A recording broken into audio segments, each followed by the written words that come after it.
Got to see some other parts of the world. We saw some beautiful things here.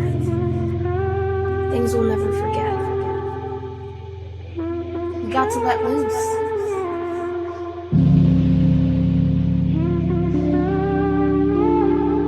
God, I can't believe how many friends we made. Friends from all over the place. I mean, everyone was so sweet here. So warm and friendly. I know we made friends that will last us a lifetime.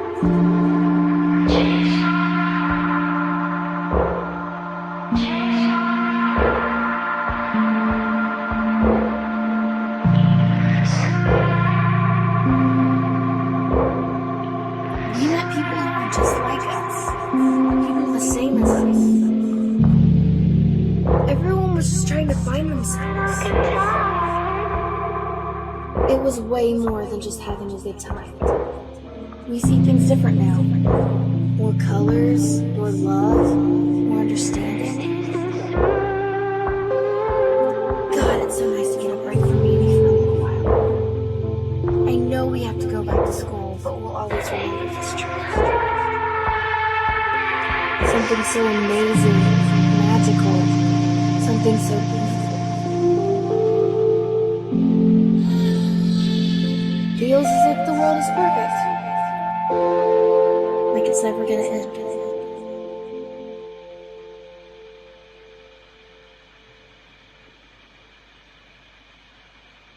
Good morning, if it's morning where you are, Black Rock City. Welcome to the 2023 Camp Symposium. I am your host for the day. My name is Bryant Tan, better known as Level. I am the Associate Director of Placement in Black Rock City. I'm so glad you're all here today. I see 200 people, 218 so far, more are streaming in. I know some folks are also watching on Facebook. Thank you all for just being here. We have a really packed schedule today and happy to help bring you all together because we are here to bring together the theme camp community, art support camps, mutant vehicle camps, and Burning Man project staff to share our knowledge, support one another, and provide you really important information about this year and how this year is going to go. So thank you all for being here again. Before we jump into the entire event, I want to give you a brief breakdown of how today is designed. This morning is the plenary session. This is where we have speakers and panelists from Burning Man Project and theme camps sharing information to the community at large. In the afternoon, we have two breakout sessions, Pacific time. One is at 1 p.m., one's at 2:30. If you haven't signed up for these sessions yet, you can still go on the event page, register, and get the links for all of that. We have multiple breakout panels. I think we have 15. And each of these sessions are filled with panels and sort of experts holding workshops. So please visit the link in chat and that you also received an email if you pre-registered. We'll keep this room open for the entirety of the Camp Symposium. So if you need to take a break, if you want to just figure out where else to go, once we're done with the plenary, a little past noon Pacific time, you're welcome to join us here again, and we'll have people pointing you into other places. Just some quick ground rules, because this is an event for all of us. We do ask that you all please just be kind to one another in chat. That's going to be the main way that we participate with each other. Only panelists and speakers are going to be able to unmute themselves.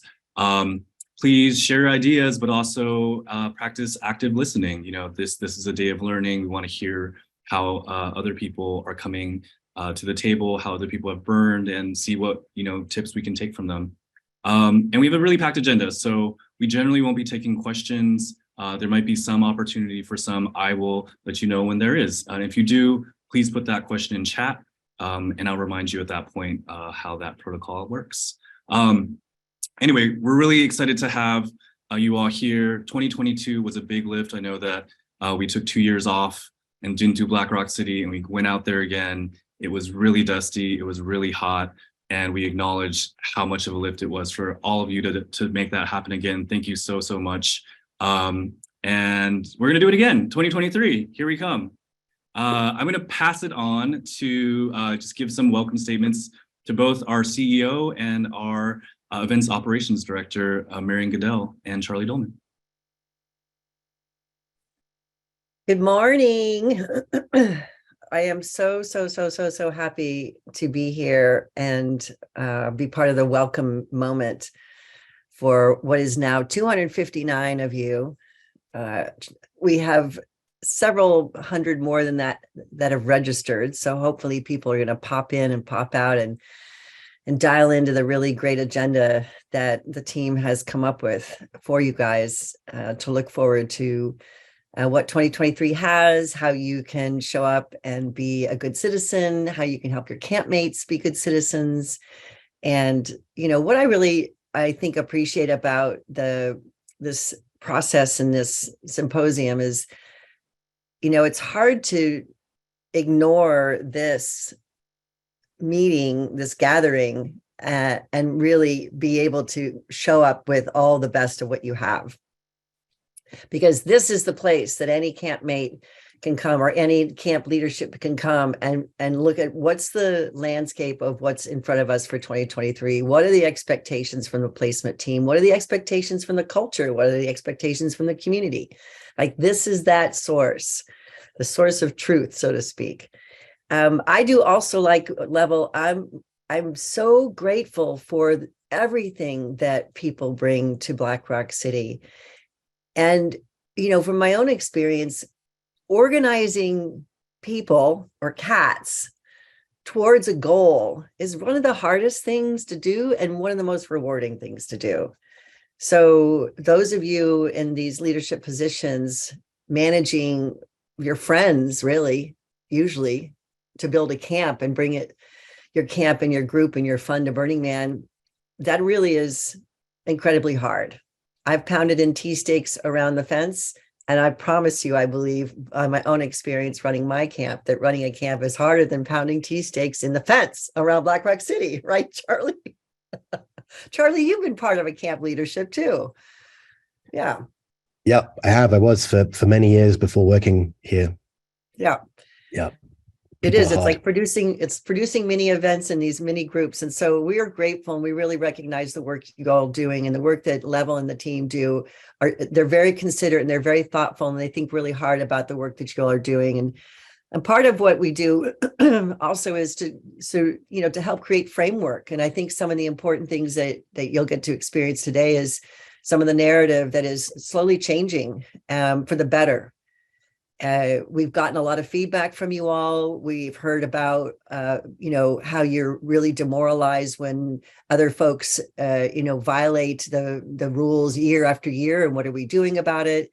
You're also going to hear a little bit about how I think we need to level up a little bit around decommodification. That's probably the hardest one. That's the slipperiest slope.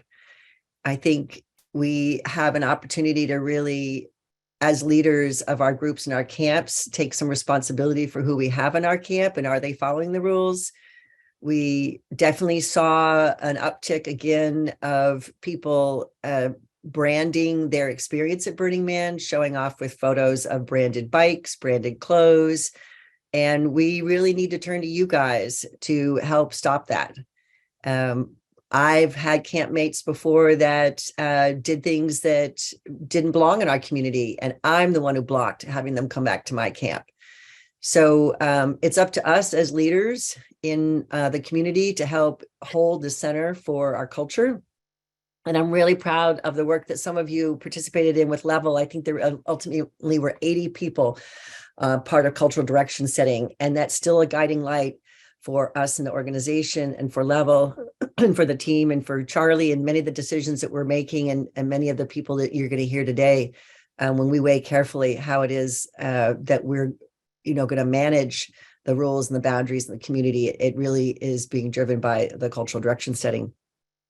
So I just want to thank you. It was a tough year last year. I believe that if it can't get really any tougher, and we know what kind of stock we're made of if we go to Burning Man, and it's a new horizon. And I also, as you all kind of drive through Gerlach, I think you could be really proud of the way in which the organization is becoming a steward of land in Northern Nevada. And some of the programming that we're doing in Northern Nevada is going to support theme camps. Of course, there's a storage program, and eventually there's going to be makerspace. And so, we're in it with you guys, and we're here to support you. And Charlie, tell them more. Well, it's exciting, isn't it, Marion, to be getting back again. I, for one, deeply felt the not going back to Black Rock City as it was just a break in a well-worn cycle. It just didn't feel good. So, Marion, thank you for calling out that all of the people on this call today are ambassadors of the culture, because, really that is the piece that the world sees from what we do. It's how the culture manifests is what people take away from our community, what they imagine our community to be. And the decommodification aspect of things kind of out in the world and on the internet is a very visible piece. But because my lens is operations, I kind of also think about it in terms of the actions that we take and the things that we do on the ground. And 2022 was a hard year. Mooping was harder last year than it's been in a while. DEA is going to talk about this, but we came closer to failing our test than we have ever done. It was skin of our teeth moment. Exodus didn't go particularly well, but there were people fighting in the line of Exodus. That's not great. We had people, there was a lot of speeding in Black Rock City, and the e-bikes have made that super convenient and super easy and very tempting. And all of these behaviors that we model in Black Rock City are us expressing how we are with each other, and kind of that behavior manifests a culture. So as we kind of think about taking care of the culture and modeling it for how we want the world to be, all of these little details really matter. So as an organization, I own that we made mistakes last year. And things were not easy for us. Things like the fueling run did not work well. There's other wrinkles that we need to kind of work out. And we are working super hard to do that. And the invitation and the request is that we all kind of look at the bits that we can work on and that we can improve, and so that we can be the best ambassadors that we can be, and that Black Rock City can be the best model that it can be for how the culture can manifest itself. So I'm excited about that. I feel really good about the moments that we've had to learn from last year, and the opportunity in front of us, and the people that are joining us. And today is a great way to get that ball rolling, right? Have those conversations, open those doors, and find those allies in doing that work. So yeah, thanks, I'm Marion. all for it, Charlie. I'm glad we're here. Right. If folks want to pop into the chat and just give us your inspirational reasons of, like, why do you do it? Why do you take all the time to gather all the ducks and the cats in a row and do your playfulness at Burning Man? What's your inspiration? And pop it in there and help us be inspired about why you do it. And yeah, I love herding cats too.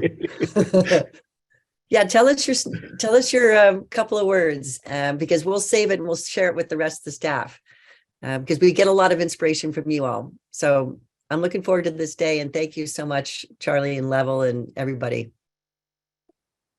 Thank you, Marion. New Level. Thank you, Charlie. I know how I would answer that question. I remember before I started going to Burning Man in 2009, I was like, I really want to go check out the art. Looks like art's cool. And then what kept me going back was the people, and realizing there are some amazing people in Black Rock City. And, we talk about the potential of what people can do. And if we just all come in the right spirit and under the right principles, and it blew my mind. And so anyway, here, I just feel so honored to be able to keep doing that and herd all the cats that we get to herd in placement, which is all the theme camps. Great. We are going to move the agenda right along. Thank you so much, Mary and Charlie. They are picking, battling lots of battles and trying to smooth a lot of things out. So I really appreciate your leadership in all of this. And let's move on. Yeah, it was hot and dusty. I had noticed some comments in chat that people appreciate the acknowledgement of all of that. Yeah, we were all out there together, so it wasn't less dusty or less hot for any one of us. So really appreciate how much people really stuck it through and all the sweat that was required to, even just break down your camp and try to keep people's morale up. I'm gonna switch gears a little bit because the Playa is something that we all care about, not just as a place to build our home, but also a place that we really value year round. And, I hope people are able to get out there other times of year. It's such a beautiful place. And it doesn't just belong to us, it belongs to the Paiutes, it belongs to the people of Gerlach and Washoe, Pershing counties. And we have some updates. You may have heard through the Burning Man Journal that there is something going on in Gerlach, and that we actually have a lawsuit out, and that is something that I know a lot of people are curious about. What impact does it have on Burning Man as an organization, Burning Man as a community, our event out there that we do? So I'd like to bring on Marnie Benson. She's our Director of Government Affairs, and she's going to tell us a little bit about Ormat and what's going on out there. Marnie, take it away. Thanks, Lowell.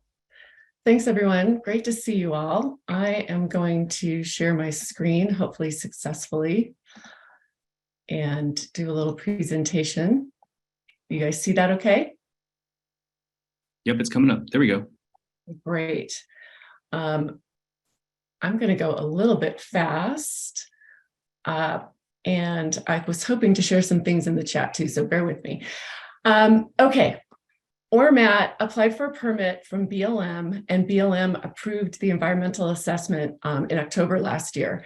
The construction, including the construction of 13 well pads and supporting infrastructure like roads and fences in and around Gerlach.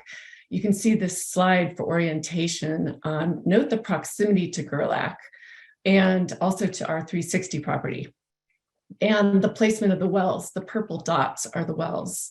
The turquoise border is the project boundary. You can see this diagram and our lawsuit and all of the documentation related to the geothermal project in the Burning Man Journal. I'm going to pop a link in the chat. There you go. Just a moment. Okay. Here are some of the concerns that we and other stakeholders expressed during the scoping process. You can see that there are serious impacts at stake. A lot of environmental and economic impacts as well. Here, you can see in these photos that I'm going to show you pictures of other Ormat projects in Nevada and California. These are what drill rigs look like. They are big, and at night they're very, very light. The McGinnis Hills project is 3 power stations totaling 45 megawatts, which is about 2 times as large as the Gerlach project, we think. And the Mammoth Lake project is 3 power stations that would be more similar to what we think Gerlach would be like. Here's Ormat's project in Reno for scale. The close proximity of this type of project to a town in Nevada or in the United States, for that matter, is unprecedented. BLM's decision ignored public input that they received for almost 2 years and didn't sufficiently address environmental impacts.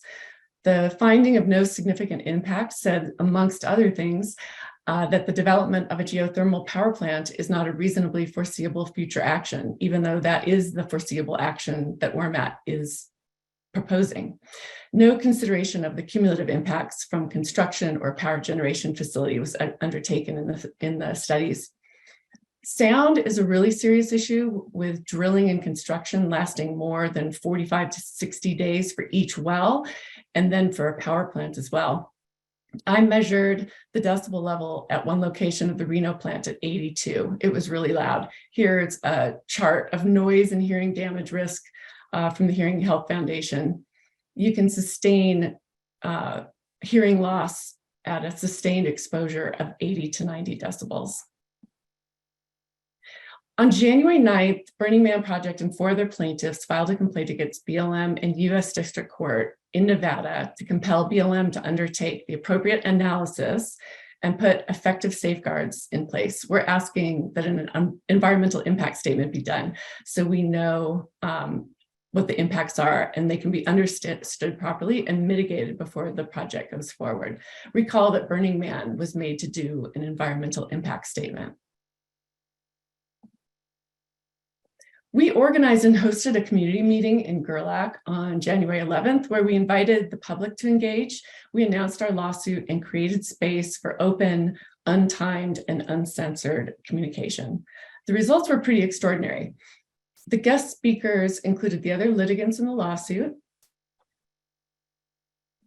and the state director for the Center of Biological Diversity, and our own chef, Matthew Quatnitz, and the former general counsel for the Nevada Public Utilities Commission. The executive directors of the 2 environmental nonprofits described the potential impacts to the environment, community, and public lands. The Citizens Advisory Board member you can see in this picture shared his personal experience of living, working, and raising his family in Gerlach.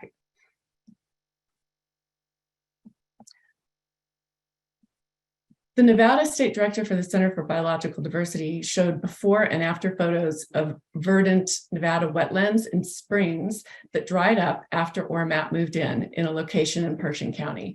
Here are aerial photos of impacted areas in Jersey Valley and just east of Lovelock. You can see, maybe you can see my cursor, you can see all these green areas all throughout this picture. Here's what it looked like after Ormat moved in. You can see that the surface water dried up completely. This collapsed over the course of 4 years, before and after. 71 people attended the community meeting, over half the town. People expressed concerns on all the topics I showed you earlier. Water was the #1 concern. The community felt they had been railroaded and ignored at every turn. This project would change the region forever, impact Burning Man's social enterprise goals, and turn Gerlach into an industrial town. But the town is now galvanized, and we see more support coming in from other corners of the globe. People understand that just because it's clean energy doesn't mean you get a free pass, especially at a national conservation area with federal protections. You wouldn't build a hydroelectric dam at the entrance to Yosemite. This is the flow rate at Jersey Valley Hot Springs. You can see that really plummeting. Behind the scenes, we participated in the public process every step of the way and met with Ormat several times. We hoped that they would meaningfully address the impacts from their project, be good corporate citizens, and allow the people of Gerlach to have a voice. This lawsuit was the last resort. I want to share some of the press that we saw. This is some national press and media. And here's local media and community letters. I would encourage you to look some of this up, especially the articles in This Is Reno. But the real platinum winner here is the SF Standard. This is an excellent article that is beautiful, but also very informative. I'm going to try to pop it into the link for you all. Hopefully you can see that.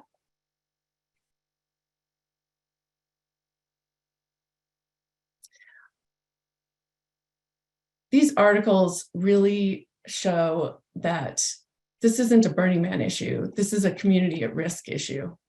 This is an environmental justice issue and something that's worth fighting for.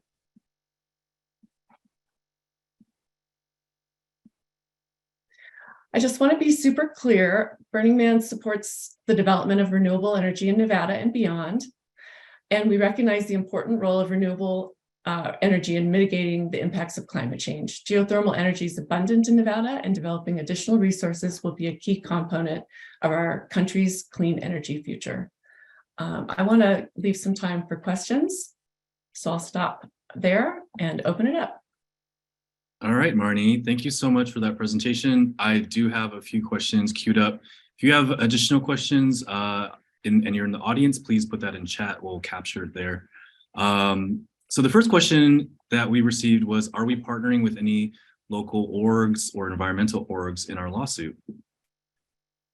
Yes, the co-plaintiffs in our lawsuit include 2 local nonprofit organizations, Friends of the Black Rock High Rock and Friends of Nevada Wilderness. It also includes the owner of the nearby Great Boiling Springs and residents of Gerlach, including a Citizens Advisory Board member. And there will be a new announcement soon. Since we had the community meeting, new plaintiffs have come forward, new supporters, and so look for that in the news shortly. Great, I got a couple more. I don't know that we're going to be able to get to all of them. So the next one is, how do local Indigenous peoples feel about this project? We have 30 seconds left. Thank you. The Pyramid Lake Paiute tribe did file concerned comments when Ormat was starting to expand their San Emidio plant in the basin near Nixon.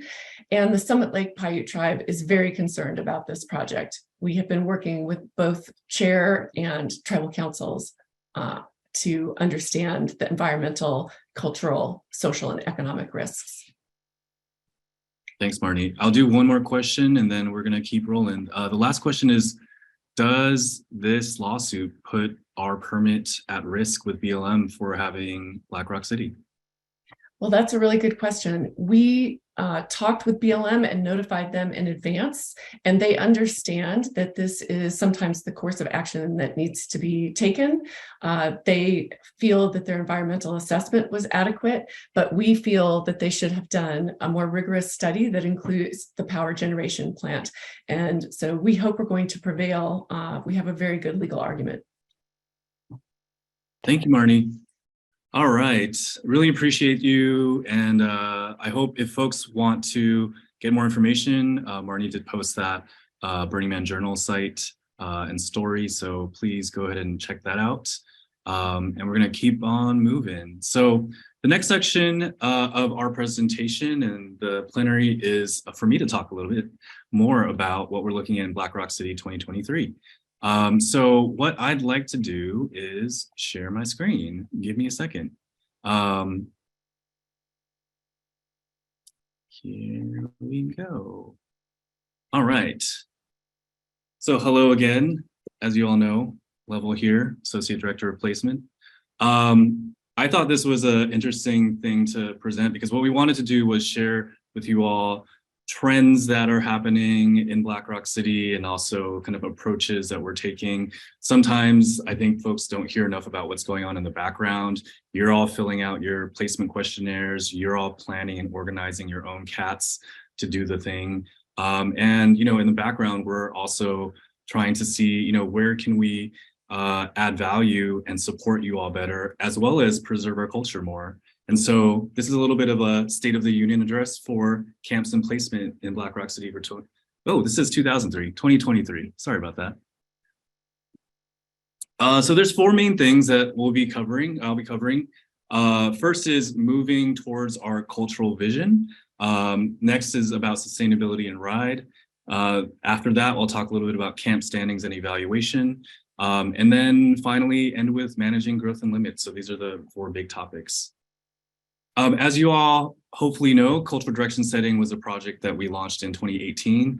It went on for a couple years in a really intensive state. Obviously, between 2020 and 2022, we didn't have the event. But this was a cultural reset. It was saying, you know, what do we envision for Black Rock City in the next 10 years? How do we want theme camps and the community to show up? And what are the standards and expectations that we're going to have of them? So covered a lot of things. It also unpack the placement process. We heard a lot about people wanting placement to be more transparent, to be able to see your placers more than just that time you meet them on Playa, to have clear understanding of what we're looking for when we're deciding about placement. And so all of those things are happening. I hope you all see the actual outputs of that. And it was a really big moment to say, let's pull together, Mary mentioned earlier, over 80 people to think about, what can we do as a community to show up in Black Rock City, especially as new people arrive as well. We're also continuing to support sustainability and ride. Sustainability is about, trying to get to a carbon neutral place, but actually also trying to get to a carbon negative place. So helping camps think about how are you, what are the resources, what is the energy that is required to get you out to Black Rock City, and how can we, when we're there, really have the lowest carbon footprint possible. We started a project or a process called Hubs last year, Humans Uniting for Better Sustainability. It's our resource sharing system where we ask camps to partner with each other beforehand and let us know, and we'll place you all together. We're also looking really at power and waste. What are the energies that's required? Are you all bringing generators out? Are more people using solar? Are you actually just decreasing your need for power, as well as waste systems, and thinking about composting and regenerative practices? And RIDE is Radical Inclusion, Diversity, and Equity. We continue to want to diversify the community and building a seat. This is the artwork that you see up here is called Build a Seat, building more seats for people of all backgrounds to be in Black Rock City, to be a part of your camps as a big entry point for people. And how are people feeling when they're roaming the city? This is not just about diversity, it's about welcoming people and helping people feel like they belong, whether or not they look like you, whether or not they are into the same music type you're into. And so, inclusion and belonging is another big area of work that we're hoping camps join in on. And we recognize that it's an ongoing process. This is not something that happens overnight. And, we're trying to build more tools and more conversations around it. So you'll see some of our breakouts this afternoon are on these two topics. 30 seconds. A dilemma, please just let me keep going on my time. I will end when I end. So the last section of this, this is the meatiest part of what I wanted to share. We wanted to talk about camp standings and, Marion mentioned earlier, preserving our culture. We want to let people know there are active ways that we are doing this. I think sometimes people think that there's a black hole of information, and like people report things that they might feel are funny or think are funny and feel like it goes nowhere, but it actually does go somewhere. And I think we want to do a better job of explaining that. So here's a first attempt. First, I want to let folks know reports matter. When you see someone or a group of people doing it wrong in Black Rock City, we do care. We both care at the event, but also year round. So there's a few emails here that you can always contact. There's doingitwrong@burningman.org. There's IP@burningman.org and placement@burningman.org. Each of these has a different sort of group of people catching it. And I want to show you what we do after we catch that. If there's things that come out, before the event, please, if you have evidence of it, if there's a screenshot, if there's anything that you can share rather than just hearsay, that really helps build a case for us. How we respond when we see these things, we first investigate. We definitely don't indict people immediately. We try to get all sides of the story, understand what's going on, and we review, like, who is that person? Is it someone that's a known member of the community? Is it someone new? Someone newer may not understand how things work as well, and so we definitely try to understand the history and background of them. And then we approach the person or the group of people, and say, hey, let's have a conversation. What was your motivation here? Did you understand that, the 10 principles exist? Did you understand decommodification? And then we also provide an opportunity to prove. And I think this is a really key one. I think that a lot of people like to go and say, hey, you're doing it wrong. Slow down, it's 5 miles per hour, or you're doing it wrong, whatever it is. You're not wearing the right hat because it's, blue hat day and you're wearing a red hat.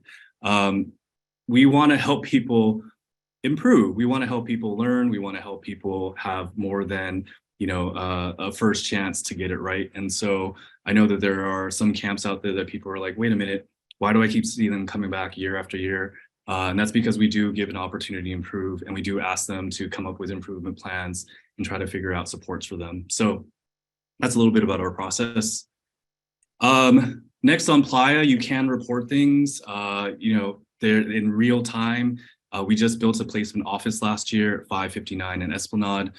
Please feel free to come there. We do have staff there that can take reports in. You might notice that there's, people wearing uniforms at camps that aren't a costume, but they're actually staff. You might notice that a mutant vehicle or a camp is asking for wristbands to enter their space. You might see extreme MOOP in disregard of like picking up after themselves and disregard of any other 10 principles. You might see a commercial photo shoot. You might see brands being like plastered and people shooting commercials.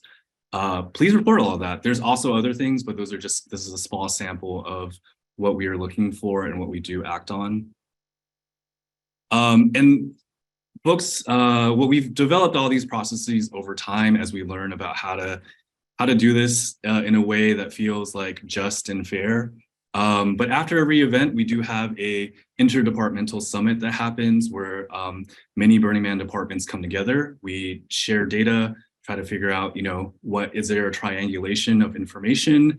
If one department had a bad experience at another, what are we finding? Are there patterns?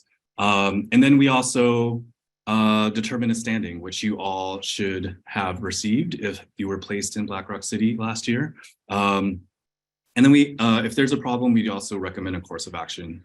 So as you all should know, but I do want to just remind folks, we have a standing system where good standing means camps are good to go. You're eligible next year to be placed. You're also eligible for steward sale tickets. We also have a limited standing, which is, I put green, yellow, red for sort of like the way we think about lights and traffic signals. Yellow lights, limited standing is about limiting some aspect of the camp. There might be some things that were, gone awry. There might be some cultural challenges, but not, anyone that we feel like is a lost cause. And so we might limit, often what we see is camps grow and grow and grow, and they sort of lose a handle of their community. And so we encourage them to shrink. And then sometimes we have to force them to shrink. So that's the limited standing. Then not good standing. Really, I've been thinking about Monopoly lately. So we sort of tell people to go back to go. You start over, you start the round over. You have to rethink how you operate your camp. And we sometimes ask people to take years off. And to note, ART and the DMV are also doing something similar. So for 2023, a big stat that I wanted to share with you all is that there were 1,204 good standing camps. This is the real headline here. I think that a lot of people think that, there's a plug and play on every corner of Black Rock City, and that is not the case. But what we want to do is actually be more transparent with you all as we move forward to say, here, what are the numbers every year? How many people really are doing it wrong? As you can see here, there are 16 camps in not good standing. There are 22 that were limited standing. And then we also give warnings to people. Again, in the spirit of improvement, in the spirit of believing in people, we don't necessarily just come up with a verdict that they're limited standing or not good standing immediately. So there are 16 that received warnings. But by and large, the lion's share is doing great. So that's really the headline here, like I said. I mentioned this earlier, we do have progressive actions that we do, anything from warning to offering coaching to disinvitation to the event. And then the final one down here is naming bad actors publicly. Sometimes there's camps or groups of people that do it so wrong that we want to make sure, they're not continuing to sell themselves and people unknowingly join those groups. So I'm going to name a few today. These are five of our worst actors from 2023. They have been disinvited from Burning Man for the next 3 years. And like I said, they're going back to go and restarting. I do hope to share more of this information with you all in a Burning Man Journal post coming soon. All right, because I'm a little over time already, I'm gonna finish my last slide. The last point that I wanted to make was we are managing growth and limits in Black Rock City. And what you have here on screen is 2 views of placed camps. As you see on the left, that's 2010. I know they're different colors. Please don't mind the difference in colors. But in 2010, you know, we, if you have been following along, placement used to place in these pedal patterns, and open camping even existed up to A and B Street. If you look at 2022, that has completely changed. We actually place over 90% of Black Rock City, and we're at our limits. You know, we really do want to preserve open camping. And so this is a conversation that we want to open up with the community in the next few years. You know, there isn't, unfortunately, space for everyone. And because everyone's doing great, you know, there were 1,204 in good standing, you know, it becomes increasingly difficult for us to figure out how to manage all this. And I think some people felt a little pinched this year with steward sale tickets. And, you know, it's a question we want to hear from you all and figure out how to resolve together. So I'm going to stop my share, but that's the state of Black Rock City placement and camps in 2023 from a little bit more of a macro level. I hope that was helpful, and I hope that you join the conversation. You know, this is not, we never want to make decisions in a bubble without community input or without community leadership. So yeah, we look forward to this conversation. I'm going to switch gears a little bit now, and we are going to go to me. some data. Yeah, we're going to do some data. I just need to catch a breath for a second. So Trixie is a wonderful addition to the placement team. You know, we sit on a lot of data. As you all know, you provide that data through the placement questionnaire, through the post-Playa reports, and we want to share some of that back with you. So take it away, Trixie. Awesome. Thanks, Level. And he really kicked off a lot of the conversations that we're going to have, and talking a little bit about the touch points that we have throughout the year where we get data from theme camp leads like you. So starting in the bottom of the screen, and we're going to work our way around the clock face. Everyone just filled out their statement of intent. And right now we are all thick in the midst of filling out the place camp questionnaire. Although I think there's like 600 camps who've already finished. So I'm like very jealous because y'all are on top of things.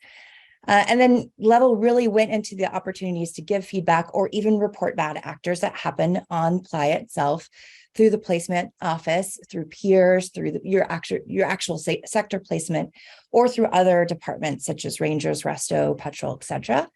And then after the burn, then we have 2 opportunities for you to give feedback as well, which is the post-Playa report and then also the neighborhood and interactivity survey. And this year, as Level pointed out, we gave you the standings snapshot. And then in that report, we gave you some data and some feedback, but we also gave you your standing that Level was talking about just recently. So what I'm going to do is I'm going to take my minutes and we're going to dive into some of these data sources and we're going to talk about them. The very first one is the post-Playa report. And in this report, we asked all theme camp leads to reflect on their camp's experience and then rate themselves. These aren't ratings from placement. These are your own self-ratings on how you did in 10 different categories.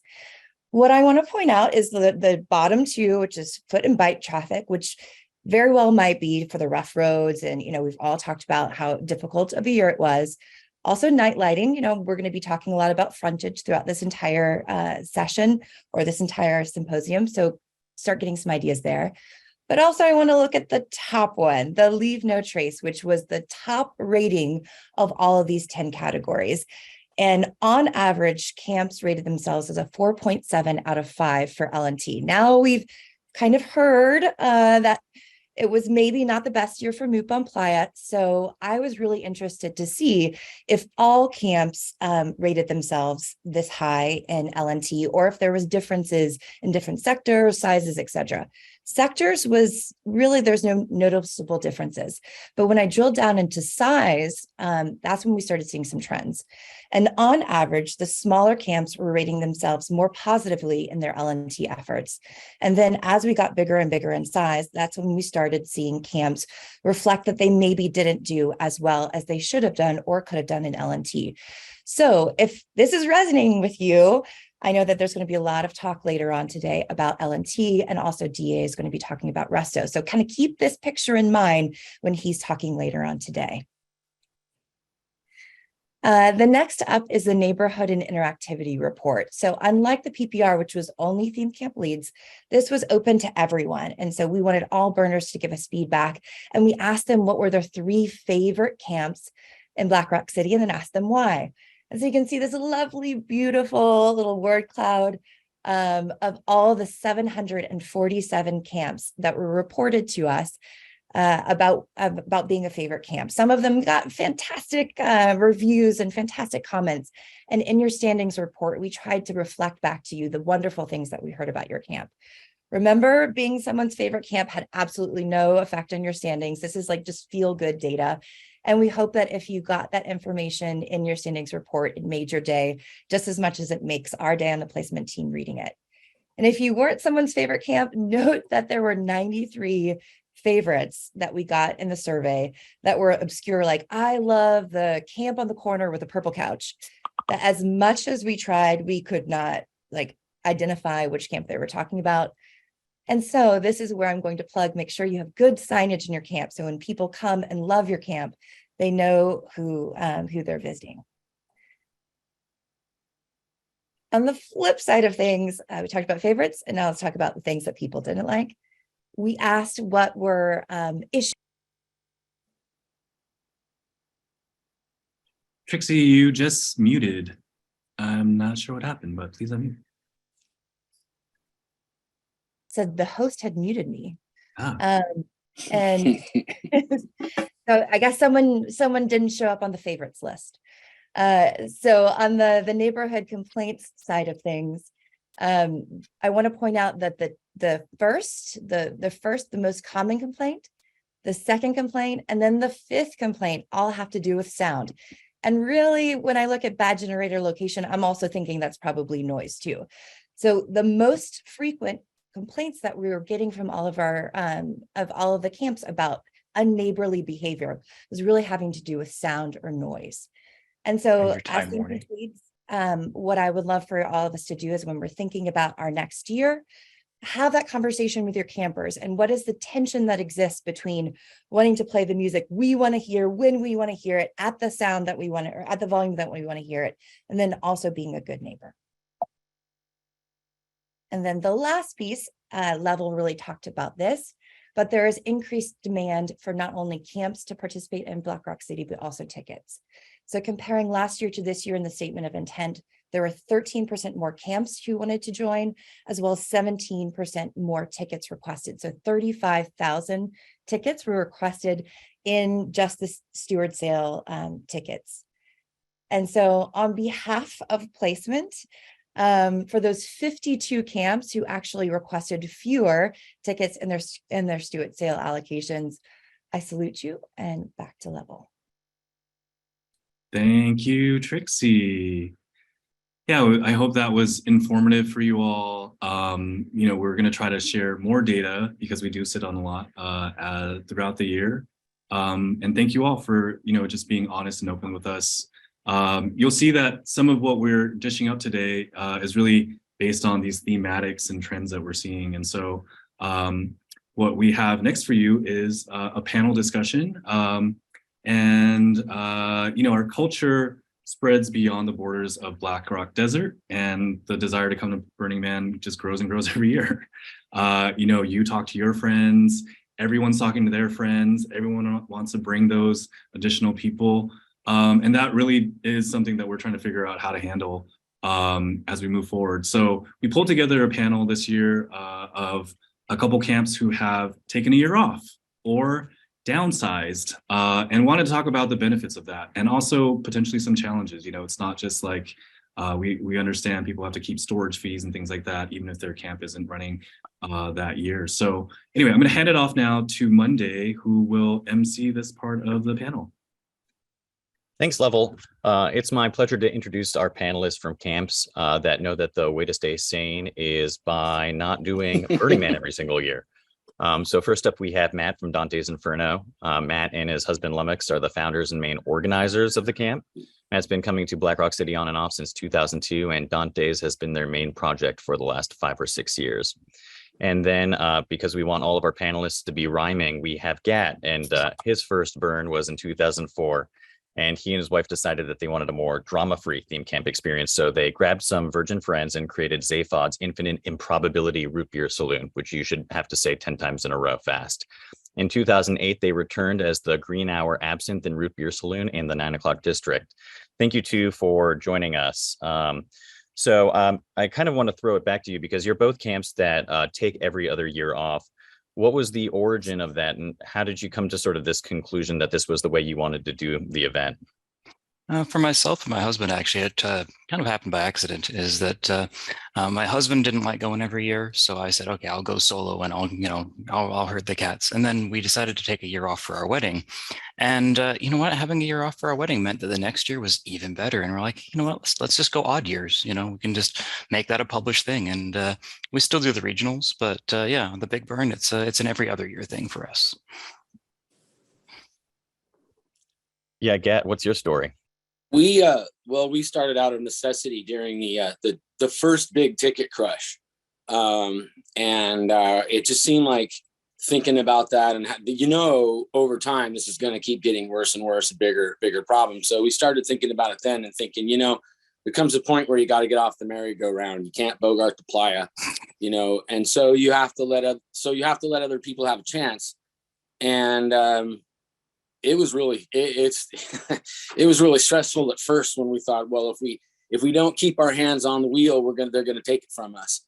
And the experience was completely the opposite. Taking a year off just makes the water sweeter when you go back. I don't feel like and as a result of that, I don't feel like I'm only a half burner or I don't have FOMO on the years off. It's just a natural thing. And when we get back there, it's never a grind. For me, I've always got just as much passion as I did, I think, the first time I did it. I never get tired of it this way. And, it's, you forget, if you haven't been to a bunch of burns, after a while, as everybody will tell, they all blur in and you don't even remember which year is which. And you don't remember which years you missed. So it's really like nothing is happening. You just got more time to go out on the world and do things and spend money on stuff other than Burning Man. And, other people get to have the experience too, which I think is really important. I really don't feel like, I really feel selfish if I went every year and didn't, and other people couldn't go because of that. Yeah. So we had to do it. And, I love that community spirit, but I hear from a lot of theme camps, one of the reasons why they feel like they have to go every year is because for financial reasons, like what do they do with their camp infrastructure? Now, how have you two managed to deal with that? For Dante's, we actually go to our local regionals in the off year, and we find that that's actually a good way to keep the enthusiasm up, but also a good way to keep up the fundraiser parties and keep up the volunteer crew and everything else. So it means that the resources we'd be putting into storage and into maintenance and refurb, like we may not bring it to the Big Burn, but we are, and the local regionals are a lot easier to get to. I mean, you don't need half the infrastructure you need to. I don't have to drive 2 days from Canada. So it's a lot easier for us to do, but at the same time, it does allow us to keep up that energy and the resource maintenance for that sort of thing. You guys should see my garage. I've got the Red Baron triplane in my backyard, and the squirrels finally moved into it, so I stripped it down. We don't have a very huge infrastructure. This year we built the Star Castle, which is a 3-sided viewing structure, and that's all going to be repurposed. Most of the stuff that we bring to the playa, we repurpose for other stuff, or it was already something else. So part of our art is taking old things and refurbishing it. And then if it can get repurposed into, in this case, it's going to be a car cover for an art car, and then we'll just take it all back there. So one way is to think about, well, what can I do with the things that we use at Burning Man when we're not using at Burning Man. So they're functional and they're not just sitting in a storage somewhere. Yeah, when we had done our initial chat to see if y'all wanted to be on this panel, we had talked about, would you be willing to share your resources with the camp that would go on a year that you weren't going, so you were kind of tag teaming your infrastructure. Yes, absolutely. And like, there's a lot of our local regionals here are very rainy, so we don't need shade. We need tarps. We don't need tarps at Playa. The wind would destroy them. So there's a lot of infrastructure that just doesn't work for one or the other. And 100%, we have a whole camp's worth of shade cubes and Illuminate that we could easily lend to someone in our off years. And we have lent components of it in our off years. Absolutely. I will say this real quick. If there's any camps in the Northwest that are, within driving range of Portland, I actually live in Troutdale. I have some space available for people who may need to store some stuff, and I can work out a really good deal. It'll be less than commercial, and we're not going this year.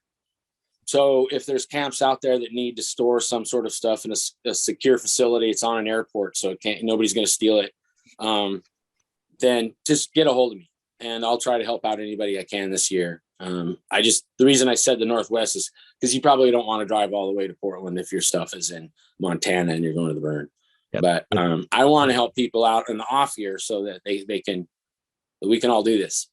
Well, that's really generous of you. And I think, to the point of why we have hubs is so that we can all support each other a little bit more and, share more infrastructure. Because, I think there is quite a bit of overkill in terms of the amount of stuff that we all bring. Yeah.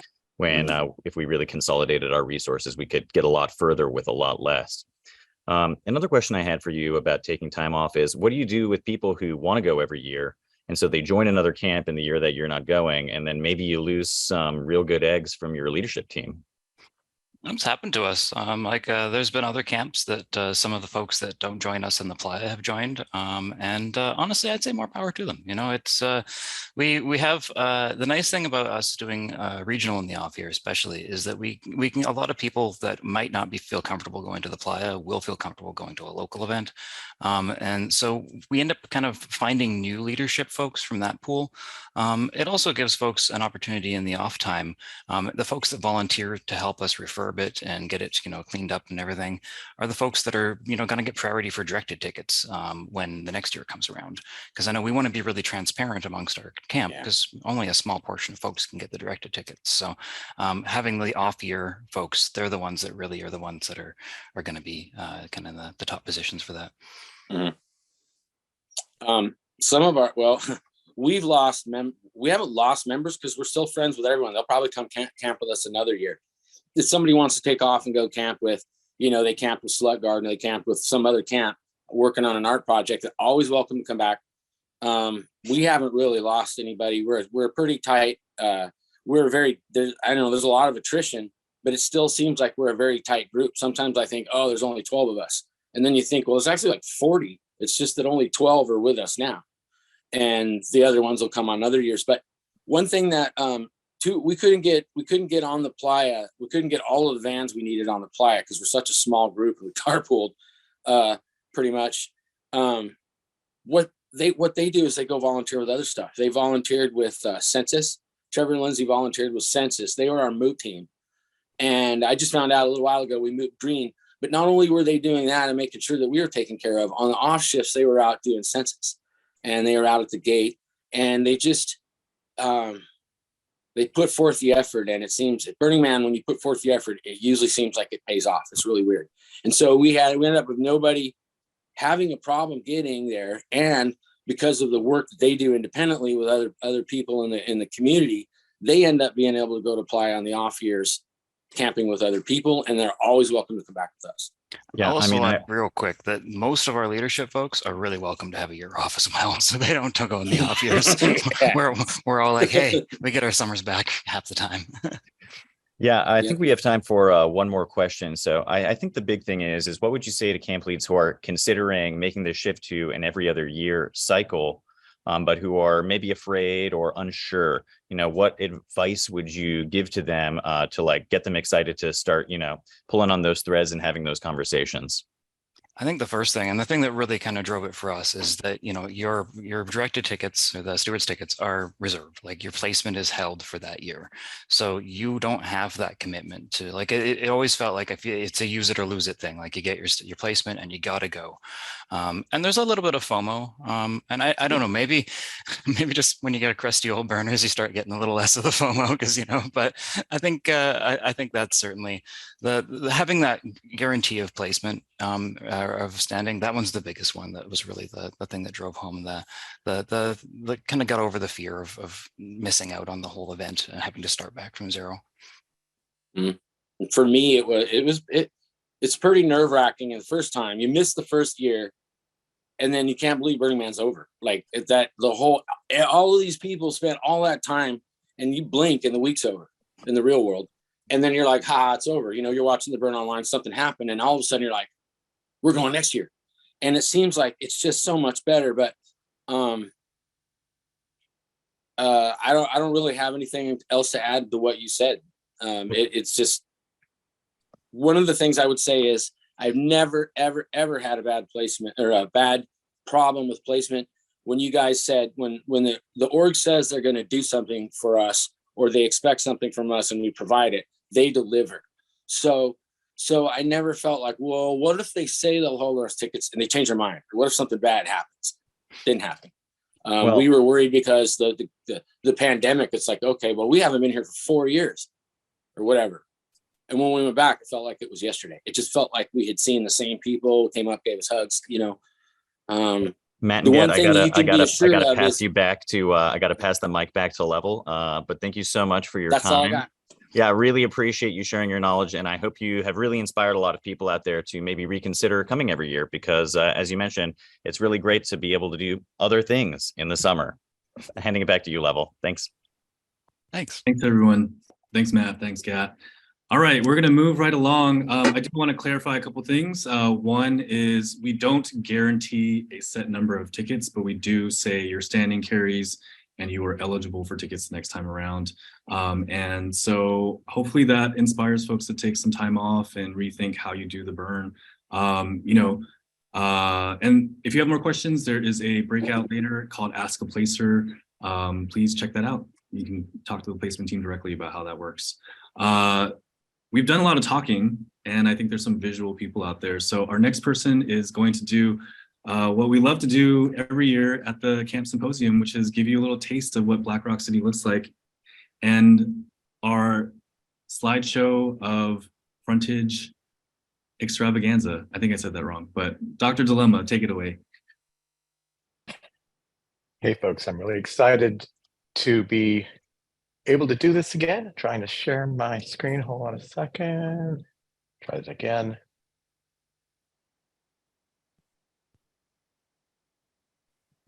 Y'all see my slide? It is coming up, I think.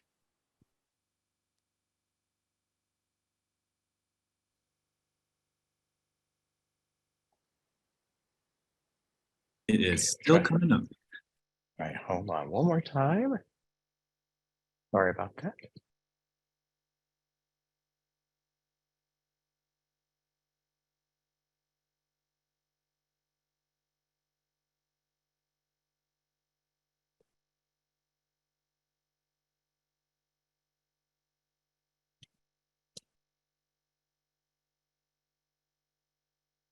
I know there's I just see a question in chat. What's the breakout room? We have a page for where all the breakout links are. I think one of our production team can share that link with you all, and you can hop in, read descriptions. Thank you, Monday, and yeah, connect that way. As Dilemma sorts this out, I'll just use this time as a reminder for you all that the placement questionnaire is due on March 30th. It's a couple Thursdays from now. And that is for all theme camps, including new theme camps. We've tried to build a system for new theme camps to not just get placed, but also get some support with tickets and access. And if you're a support camp, if you're an art support camp or a mutant vehicle support camp or work support camp, you have until April 20th to fill that out. So reminder again, March 30th for theme camps and April 20th for everyone else. Looks like Dilemma has his screen share working, so let's go for it. The Camp French slide. Mostly working. And we're doing it live. We're gonna go through these pretty quickly. Then y'all can see that it's not in presenter mode, but I think you can see these slides now, right? We'd like to thank everyone who submitted their camps this year. We're going to start with Black Hole Literary Society. Everything from 3D blacklight art to giant light toys, of it is janky AF. Another favorite is BRC3PO, which is one of the post offices on Playa.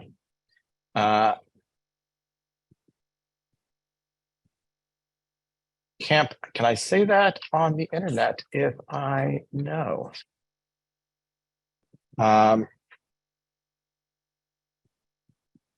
Giving lazy advice and half-hearted solace. Coyote Garden is a wandering coyote park and kinetic art installation that brings together dozens of UV reactive coyote art pieces to celebrate the native song dog of the Americas. And they were behind us one year, and man, they have grown so much in the last few years. It is amazing. Now we've got Cuddle Oasis.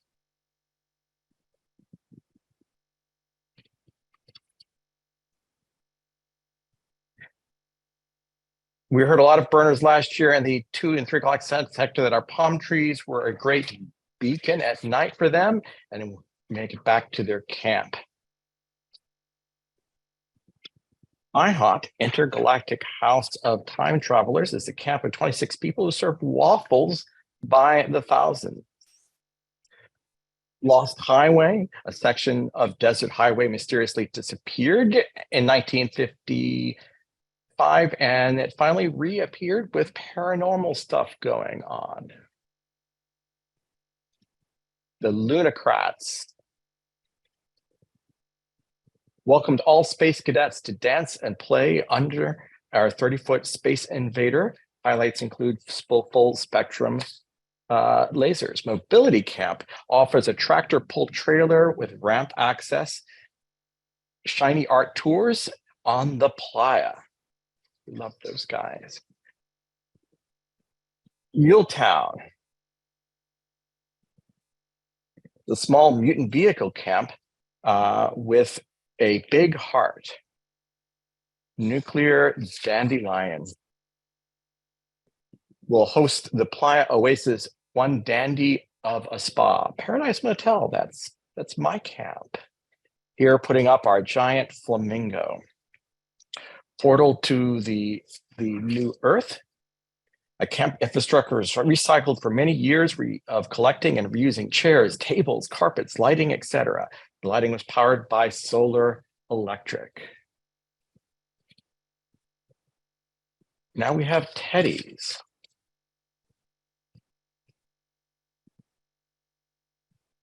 I lost my notes on Teddy's.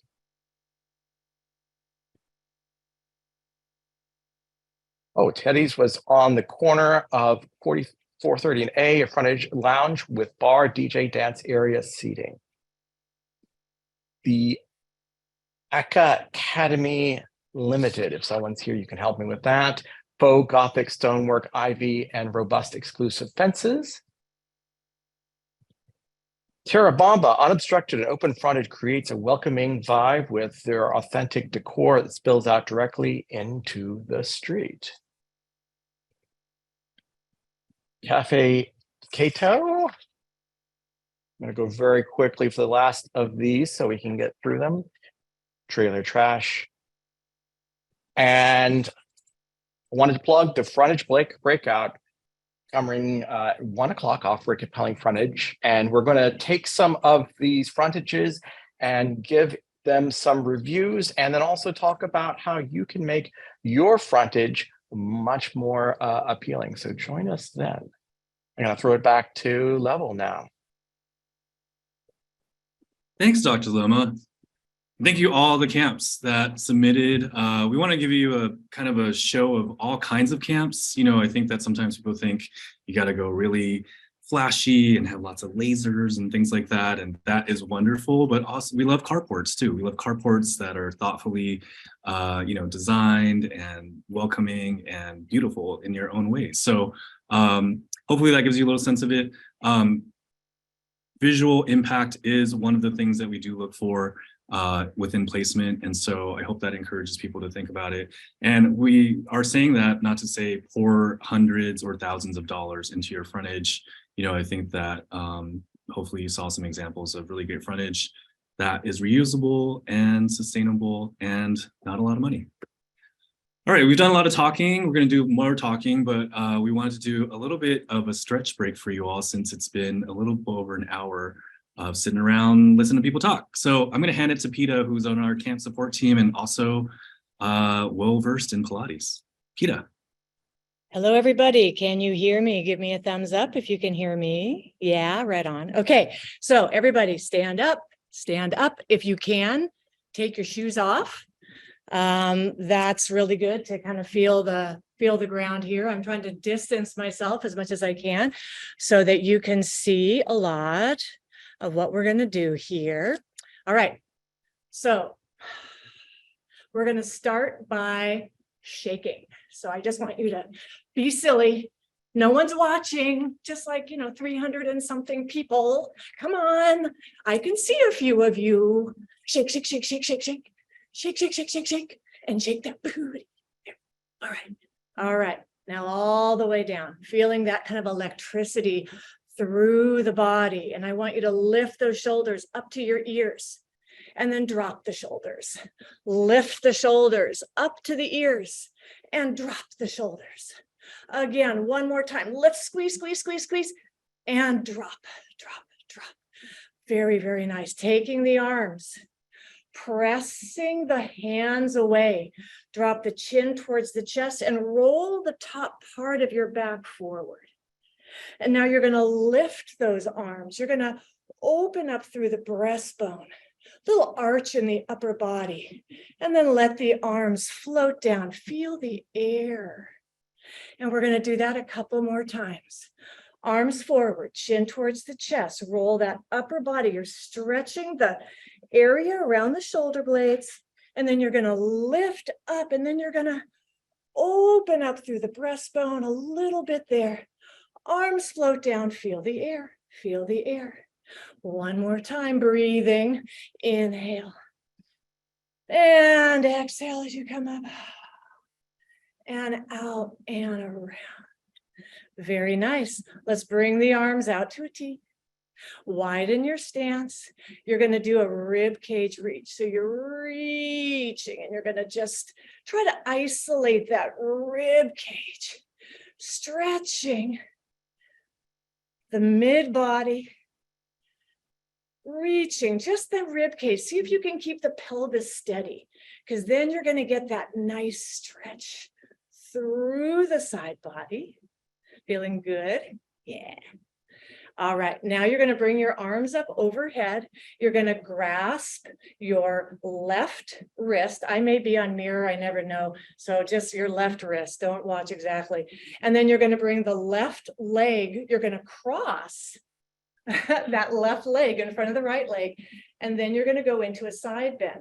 But I want you to lift with that left elbow. Don't think about pulling the arms over. Think about lifting from the elbow. Big breath in. Get those cobwebs out of your rib cage and then come on up. Switch sides. Grasp the right wrist, bring the right leg forward, and then same thing to the other side, reaching with that right elbow.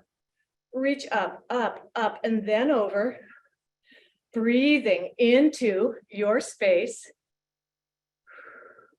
And then you come all the way up, bringing the arms down. Let's just swing. Let's just swing. Swing those arms. Got another minute or so. Stick with me. And then bringing the hands to your hips, your pelvis, and you're going to swish, and you're going to swish, And you're gonna swish and swish, just feeling that pelvis move. And then you're gonna make a circle with that pelvis, as if you're going around a central axis. You're going around. You're going around. One more circle. And then you're going to go in the other direction. Breathing.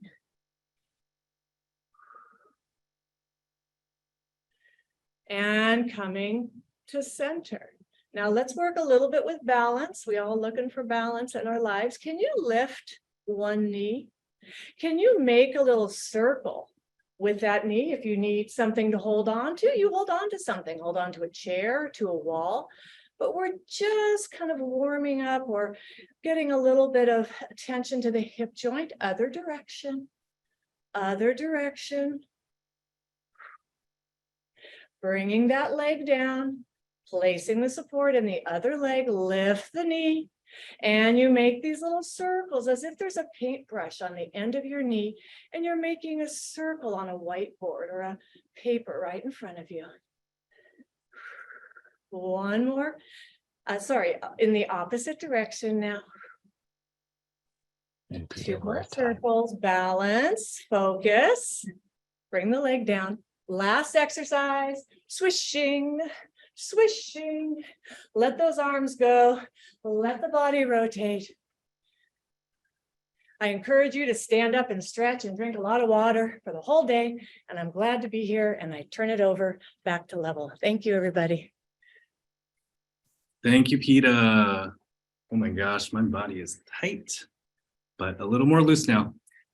All right, we're gonna queue up a video for you as sort of a palate cleanser. If that didn't cleanse your palate, hopefully this will.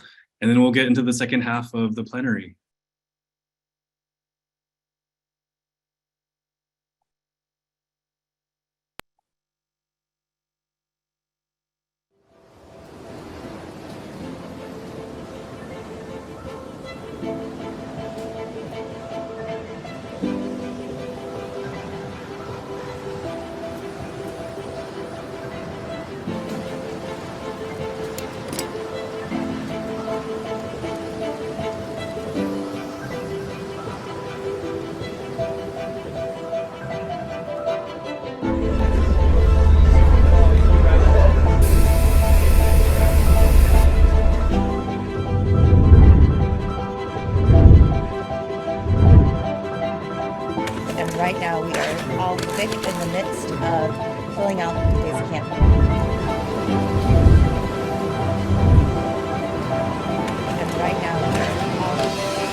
Well, I'm not crying, you're crying. I hope that cleansed your palate or cleansed your eyes, cleansed something. You know, that watching that just made me realize we do something so crazy. We build a city out of dust with amazing art. We burn shit. It is, you know, when you're stuck in spreadsheets all day, like I know many of us are, those kind of images and videos really help. I want to give some credit right now. That video was made by a person named Kian Lan. We kind of scoured the Burning Man video universe, and he gave permission for us to use that. He actually produced something in 2013, 10 years ago, and then did a re-edit, which you just saw this past year. So that was really lovely. The first video that you saw was made by Nicholas Mascalino, who's my late husband, and that was also from 2013. Show you, you know, 10 years later, we're still doing some amazing things out there. All right, we're gonna move on to more talking, as I said before. If you all didn't know, this entire production is really powered and fueled by our camp support team, not just the placement team, but the camp support team. It's made up of dozens of volunteers who are here to help you. They are theme camp organizers themselves. They are people who, you know, are part of your community, our community. And so to tell you a little bit more about what Camp Support can offer outside of the Camp Symposium, I'm going to pass it to Yeti, who is part of BRCHOA and has been on the Camp Support team for many years. Yeti, take it away. Indeed, I have. Hi, everybody. I'm Yeti. I have been on Camp Support since its inception back in, I don't remember the year. And yeah, I'm just going to get into it. I have 5 minutes to kind of tell you what Camp Support is all about if you don't know. Well, if you know, I'm going to tell you anyway. Here we are. Slides good? Yes, give a thumbs up. Cool, thank you. All right. Who are we? We are Camp Support. So we're part of the placement team, or along in line with placement and peers, all overseen by our fearless leader Level. And we're a bunch of volunteers made up of TCOs like yourselves that are trying to help. We're all trying to help each other make Black Rock City happen every year. And so some of the things we do, the Camp Symposium, that's where you are right now. If you look around, you'll notice it. It's the 12th year. Over 100 volunteers and staff to pull this thing off, even virtually. Hopefully someday we'll be in person again, fingers crossed. And we also do the campfire talks. That's led up by another fantastic group of volunteers. I know Pita's heavily involved and Sanders heavily involved. You can find those on the Burning Man YouTube channel. Let's try to happen monthly and cover a wide range of topics. It's kind of like having the symposium breakout sessions once a month. It's really great. And the next talk is on April 23rd, so mark your calendars. The Camp Resource Guide. This is available on the Burning Man website. It's something we compile and edit and tweak and improve yearly, which is full of great information on all the things camps may need to deal with, or, you know, kind of a big FAQ on how to camp. The Camp Advisory Mentorship Program, or CAMP. I'm familiar with this one. This is one of the things that I'm heavily involved in. We match advisors with camps in need of specific help. Some of them are just like, how do I fill out the placement form? Some of them are in limited or not good standing and need a little more assistance to get back on track. And I'm going to do a quick shout out to Impulse, Buck, Distraction, Captain Vic, and of course, Papa Bear, who seems to be everywhere. I don't know how. For all your help, and of course all our advisors who are helping camps right now. We are looking for advisors, so please hit me up if you think you could do that, and if you have specific experience in mutant vehicles, OSS, or if you have a really good bull poop emoji filter. And the help desk, this is sort of our general, like, do you have a quick question? You probably don't need to bother placement with it. Shoot us an email at campsupport@burningman.org, and we will either answer it or get it to the right department or person who can answer it. and I'm talking fast because I only have a few minutes. The Burner Network, which is a little bit different because it's kind of outside of the org. It's a separate 501c3 that is leading various projects. The Camp Out Area program for grants for camps and new vehicles. The fiscal sponsorship program that is helping camps get donations. The Burner Mapping Project, which we'll have a little slide on that in a minute.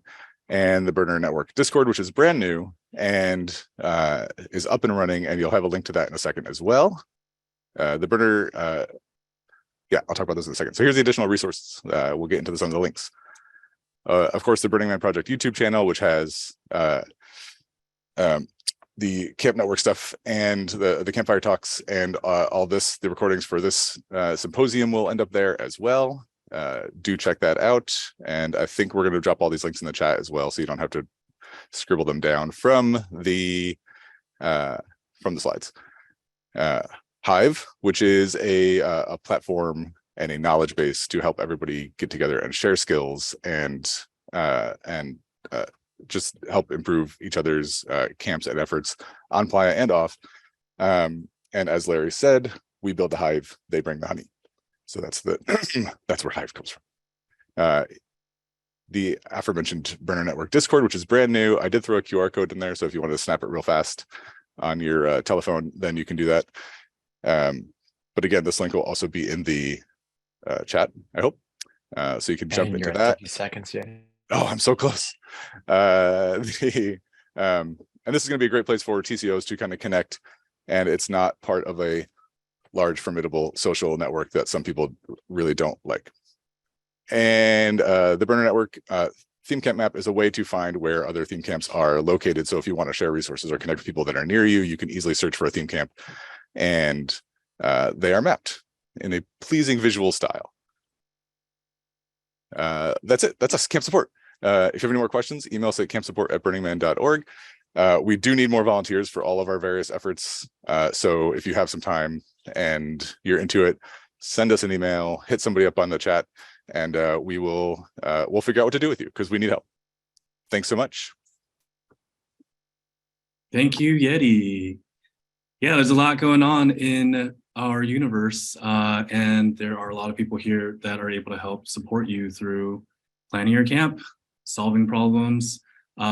Today is a day for that, and I hope that you all see that this year-round effort is there for you as well. Speaking of support, I know that some camps out there need extra support from outside services, and so to give you some updates about the outside services program, we have President who is here to, hello President, hail to the chief, to tell us a little bit more about OSS this year, some important deadlines, and how we're thinking about outside services. I know I'll also say, the more radically self-reliant you can be and not rely on vendors and people to do things for you because you pay them money, that's what we want. So anyway, I'll pass it on to President. It's your time to speak. Thank you. I've got a short amount of time, so I'll try to go quickly. Let me just share my screen. All right. Are we good? So hi, everyone. I'm, as Level said, Shay, but probably better well known as President. I've been the outside services manager since 2016.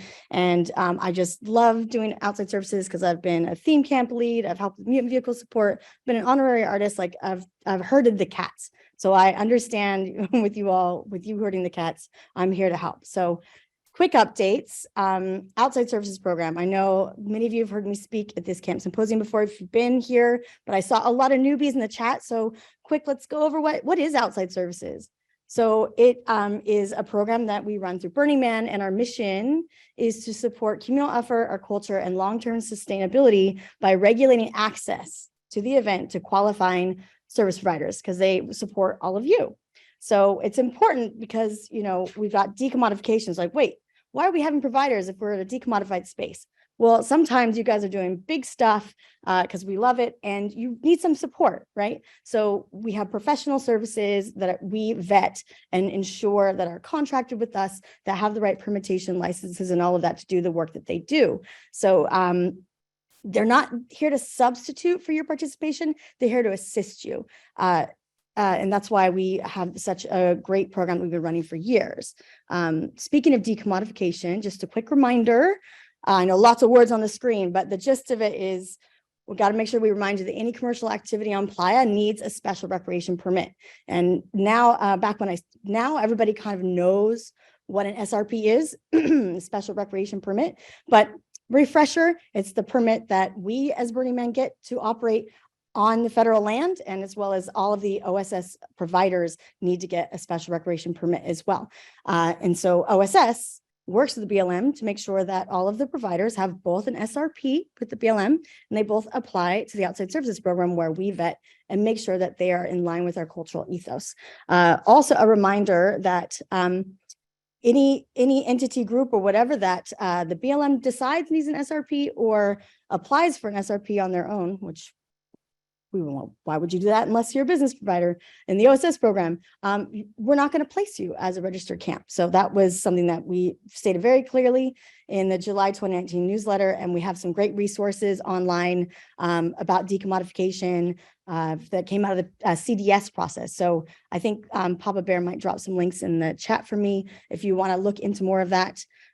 As well as if you're a big government legislation nerd, you can just search what makes commercial use and what requires a permit. I love reading that stuff. And I think that's probably why I have this job. Next slide. Why is it not going? There we go. So who can apply? Oh, I think I missed one. Sorry, guys. Go back. Yes. Big reminder, the deadline. Okay, this year, the deadline is April 7th. And what does that mean? It means for the BLM side of things, if you have a new provider that you want to join the program, April 7th, BLM SRP deadline, OSS application deadline. What do they need to do, right?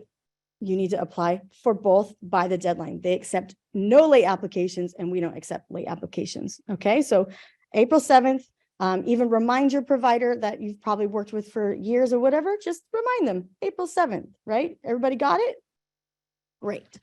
So who can apply? Obviously, returning providers, but new providers can apply. But what type of providers?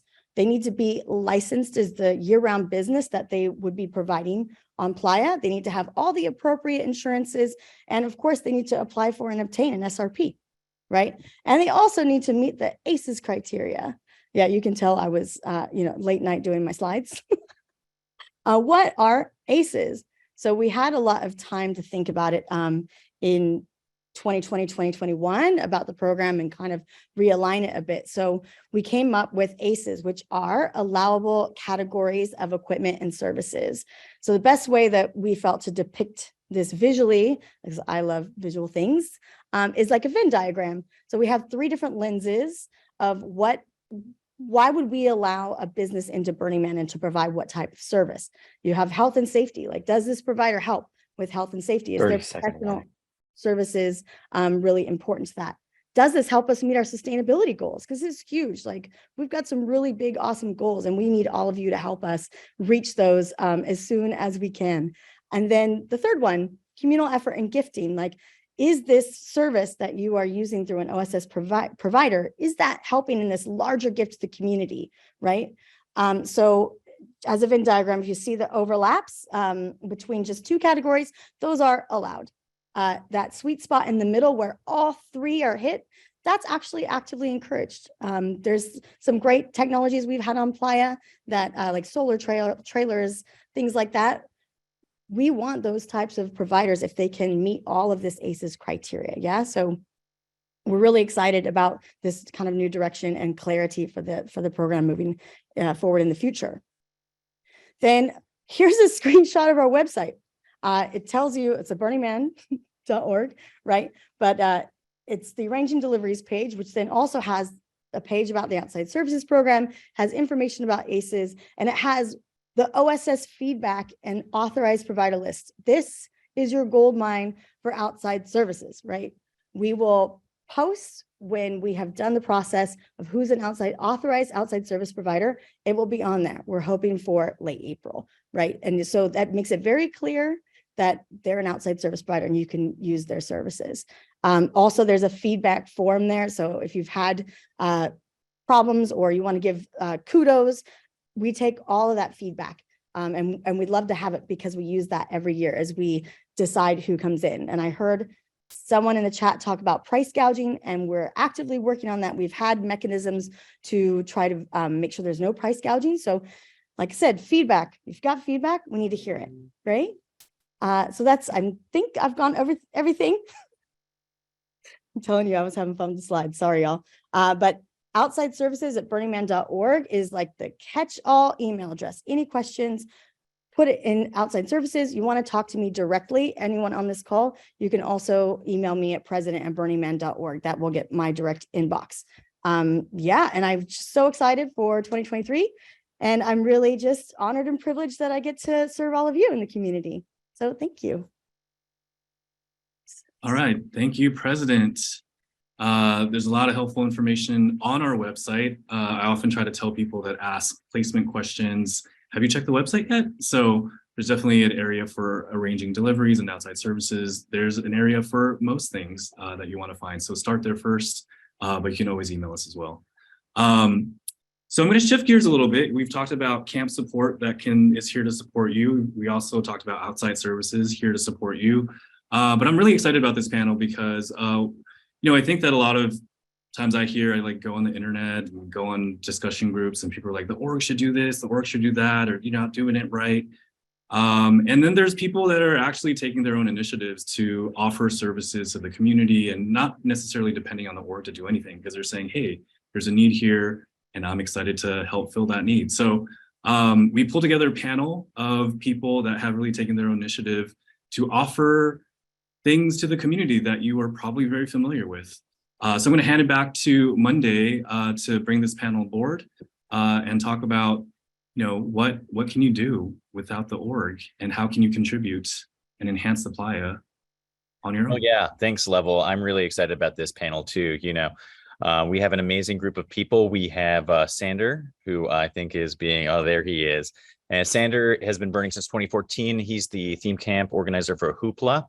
Besides his work with Hoopla, the reason why he's here is because he helps lead the Burner Network, a 501c3 nonprofit that provides grants and fiscal sponsorships for Burning Man theme camps. So really awesome to have Sander here. We also have T-Dazzle. You'll see there, T-Dazzle, give a wave. T-Dazzle is the founder of Burner Map and co-founded Students for Sensible Drug Policy.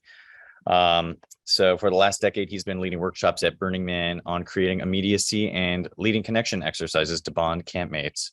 And finally, we have Kate Houston, burner since 1998, and who most of you may know as the Rockstar Librarian. She's brought the Rockstar Librarian Music Guide to BRC citizens since 2005. So thanks, everybody. How you feeling? Awesome. This is great. Yeah, so I know we all kind of got into it during our check-in last weekend, but I kind of wanted to jump off from that. What y'all do is you don't ask for permission, really. I think that's part of the big thing that you do, right? You figure out a gap in the community and you go and try to figure out a solution for it. So, what advice would you give to someone who has an idea for something to contribute to Black Rock City but isn't sure how to do it? Don't all speak at once. Yeah. Well, I mean, I'll just say that, I think that a lot of times people are thinking about what to do on Playa and not as much about what can be done off Playa, which would make your time on the Playa perhaps more enjoyable if you can put the energy in before and just think about what community needs, I think, and what your skills are. I think you come up with some really interesting ideas. I mean, when it came to Burner Map, 12 years ago, I think it was just, we were on Facebook, me and another friend who posted at exactly the same time. Neither of us had seen others' things. We said, wouldn't it be great if there was an app where you could place yourself on the thing and you could print the map and then you would be able to maybe find your friends easier instead of all these people posting all of this stuff back and forth. Where are you going to be? I'm going to be at 7 and there's all these tons of threads and no one's going to keep track of that. And then we both said that. And then a week later, another friend of ours says, hey, I mocked something up just without even letting us know, right? Mocked something up. And We looked at it and we're like, oh my God. And so the other friend is a designer, whipped up a little thing, and we thought this was a 20-minute project. Like most projects, there's more than a 20-minute project, and 12 years later, here we are. That's awesome. It's sort of what you said made me think that there's like a lot of learnings that you all probably have from what you've created. What have you learned, not just sort of in terms of the process of creating something, but what have you learned about the community in Black Rock City and the process of it? I can speak to that.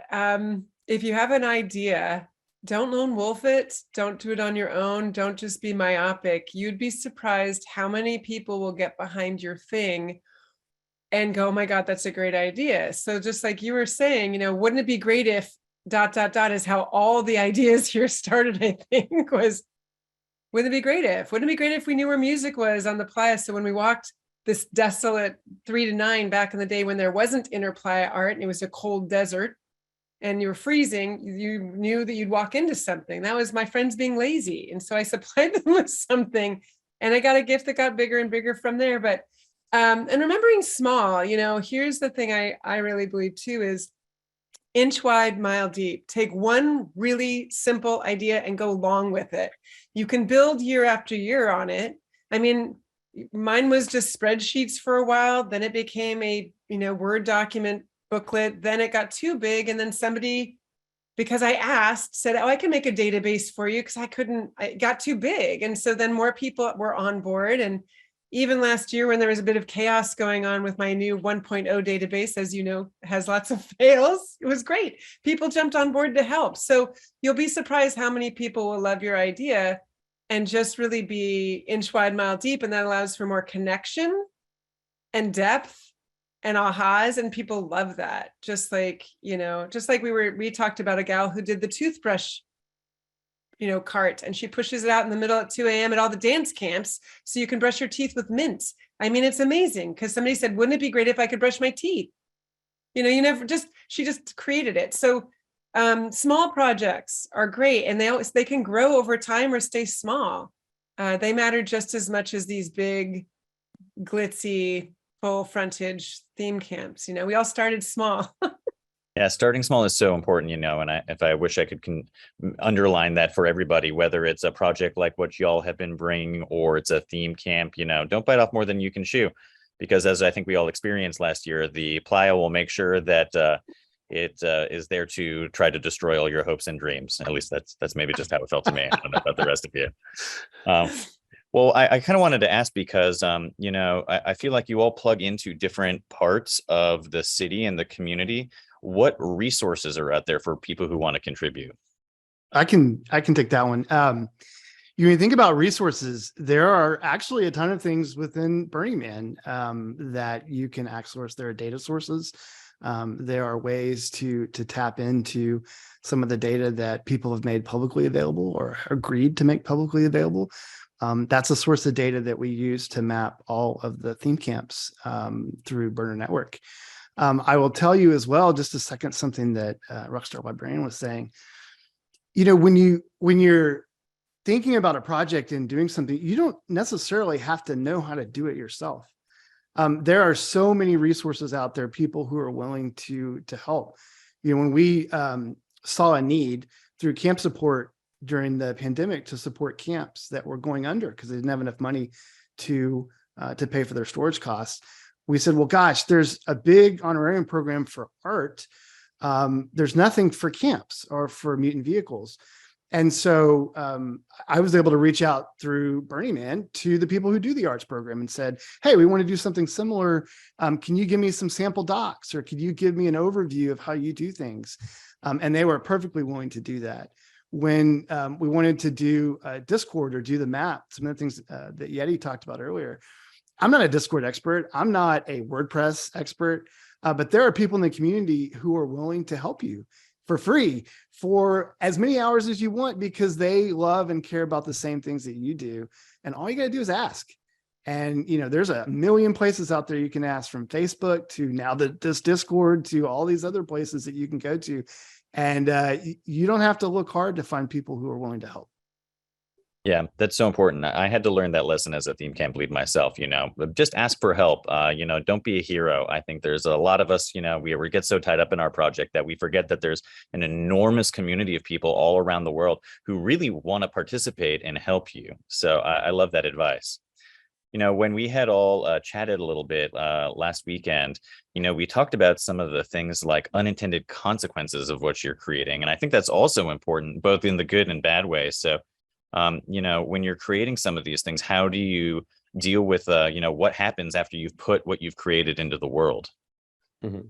Well, one thing is we were a little iffy about doing Burner Map initially, because one of the things that makes Burning Man so great is that it's so spontaneous and that you can't find your friends, because everywhere you go, there are people to love there. And it's easy to, lean on the people you do know, which kind of helps keep your identity the same, right? Whereas when you meet new people, it gives, it's more collisions, more opportunities for things to shift. And so that was a thing that we knew going into it could be an issue. And so we put a lot of things in, like, yep, do this, print it, and then, probably burn it. And we came up with this character, Cranky Dust, who basically, articulated all of the things and his whole thing was about hating Burner Map. And so we had this whole anti-Burner Map way to promote Burner Map.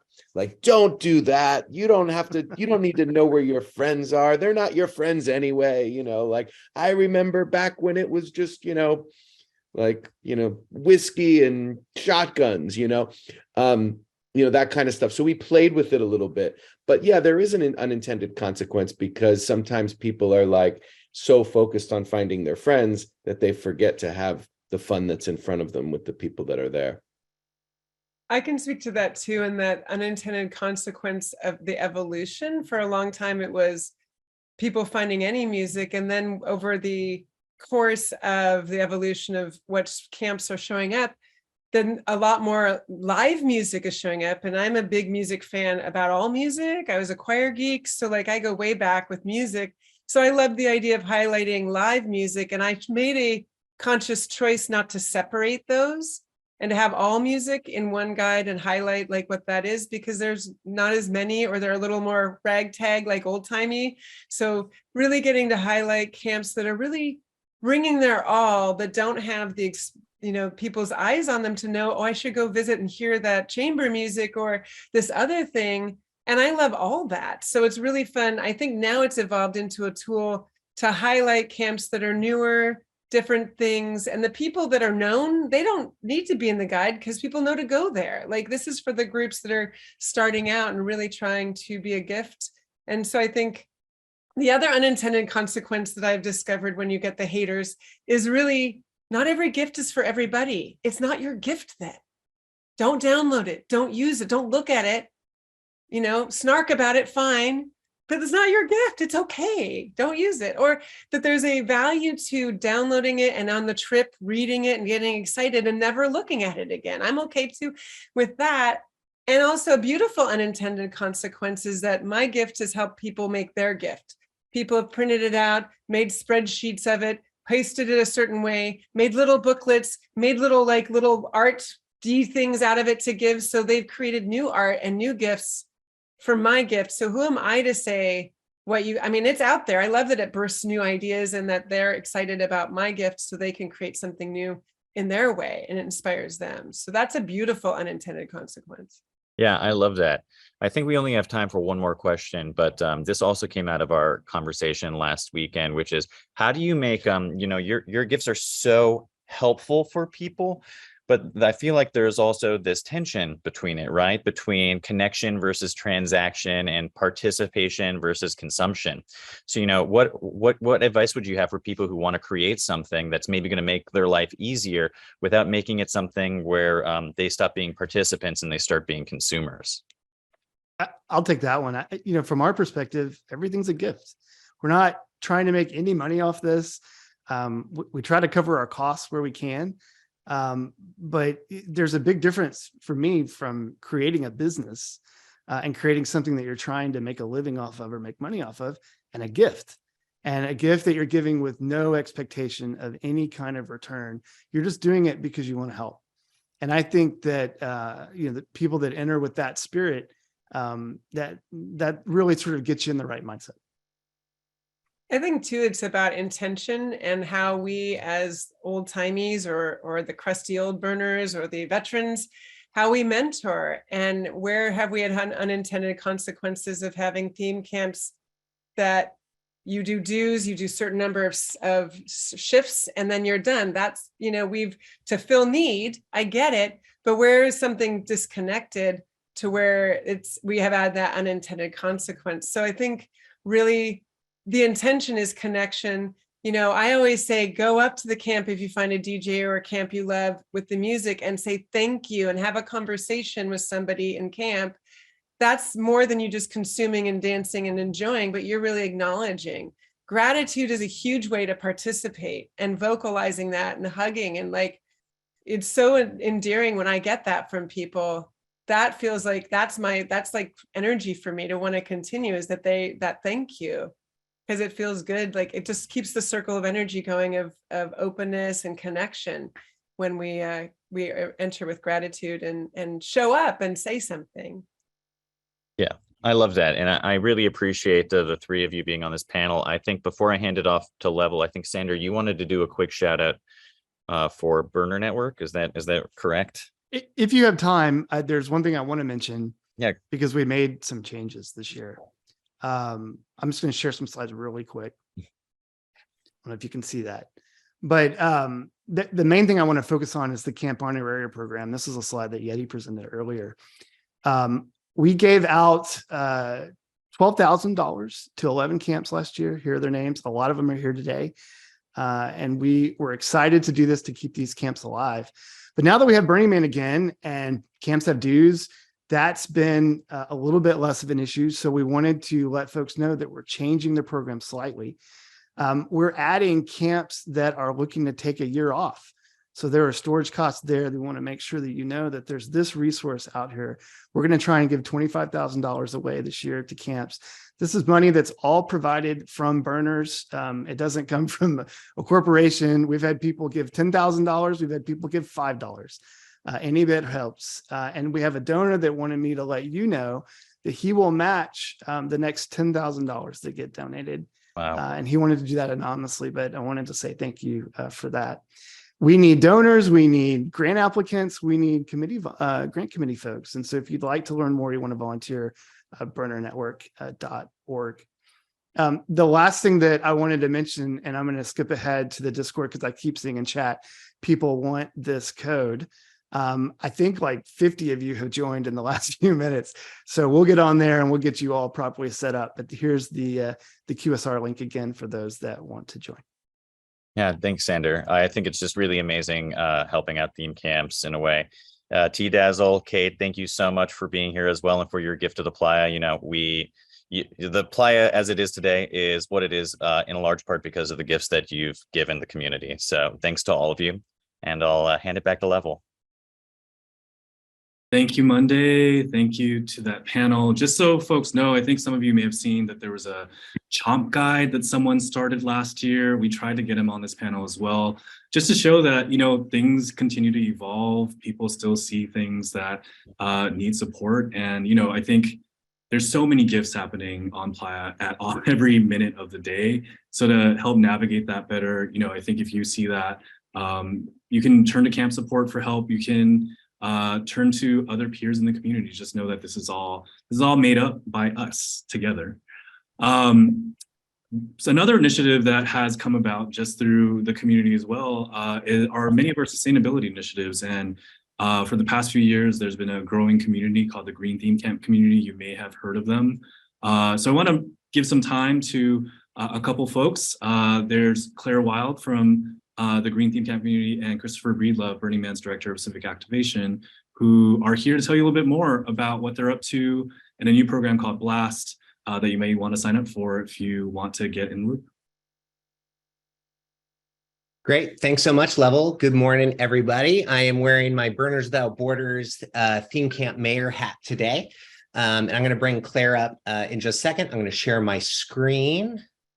Hopefully you guys can see that. Looks like you can. Okay, great. So we are the Green Theme Camp community. Claire and I are two of many members. You'll see some more in a second. And we're tackling sustainability from the ground up. What does that mean? The community is of burners, for burners, calling in more burners. And we're really a bunch of community members who are helping steward green-hearted burners towards Burning Man's sustainability goals. You can find our website, you can find us on Facebook. And what are we doing today? Really, we have two main projects. We have Blast, which Claire's going to talk about, and we have Thrival Guide. Blast is where you learn how you're doing, how green is your camp. The Thrival Guide is where you go to learn how to do it better. And the one thing we really want to talk about today is just an invitation, is we're dreaming of creating sustainability leads for all camps. This is someone who would work next to your LNT lead. It's someone who looks at things around power, water, food, waste, shelter, transportation, air, and carbon. And we've been collecting role descriptions for camps that have done this. So we'd love you to check out that spot on greentheme.camp. We'd also love to know what you've been doing. And the big question is what might your sustainability lead do? The number one thing they might do is sign up for Blast. So Claire, what the heck is Blast? Hi, everyone. I'm Claire, and I'm going to give you just a quick overview on what Blast is and how you can get involved. So Blast stands for Burner Leadership Achieving Sustainable Theme Camps. It's a green theme camp certification system that tries to envision and provide a framework for what a sustainable theme camp might look like. So if you've heard of LEED certification for green buildings, I like to think of it as the Burning Man equivalent. Blast launched on Playa last year for the first time, and here are some stats from 2022. We had 20 camps and 1 village fill out an application form answering a bunch of questions about camp infrastructure and sustainability projects across 6 different focus areas, which were food, power, water, waste, shelter, and transport. And then we gathered a team of volunteers who visited camps on Playa to evaluate and help document and celebrate everyone's efforts. I want to highlight all the camps that participated in Blast for 2022. So here is a list. All these camps are really leading the way towards a sustainable and regenerative Black Rock City. We also wanted a way to visualize each camp's progress that went beyond just giving people a numerical score. So DA created this design for our Blast Radius sustainability trackers. And as you earn Blast credits in each of the focus areas, the Earth starts to fill in from red to blue again. And we published all of the Blast results on our Hive page from 2022. So if you want to see them, you can check them out there. Here's a picture of our awesome volunteer team on Playa last year. The best way to get involved next for this year is to fill out our interest form.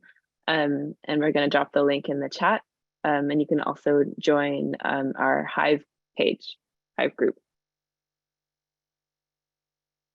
Great. Thanks, Claire. I really want to celebrate what you all did with Blast. It was a kernel of an idea in 2020, and you all brought it through the pandemic and did a ton of work last year. So I just really want to celebrate that and all the camps that did Blast last year.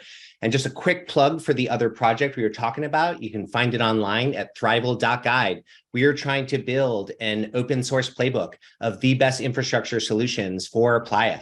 So if you have a solution, we would love for you to send it to us. If you want to get updates as we publish it, you can find it there. We're also looking for more volunteers to help us with that project. So we'd love for you to join up with that.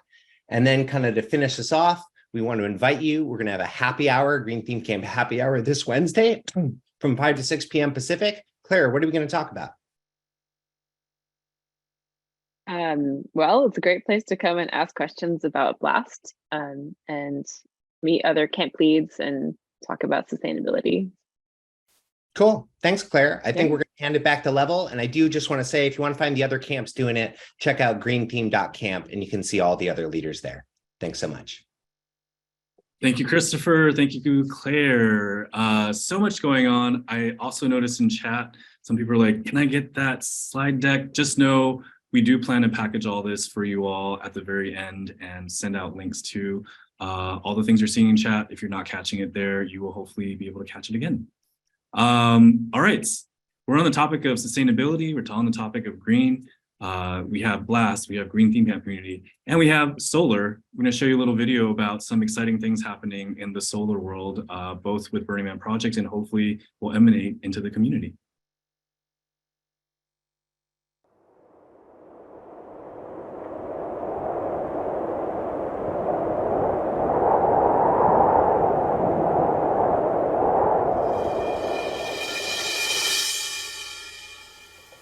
Do you think it's possible that Black Rock City can be 100% regenerative? There's a lot of solar expertise here in the Burning Man community.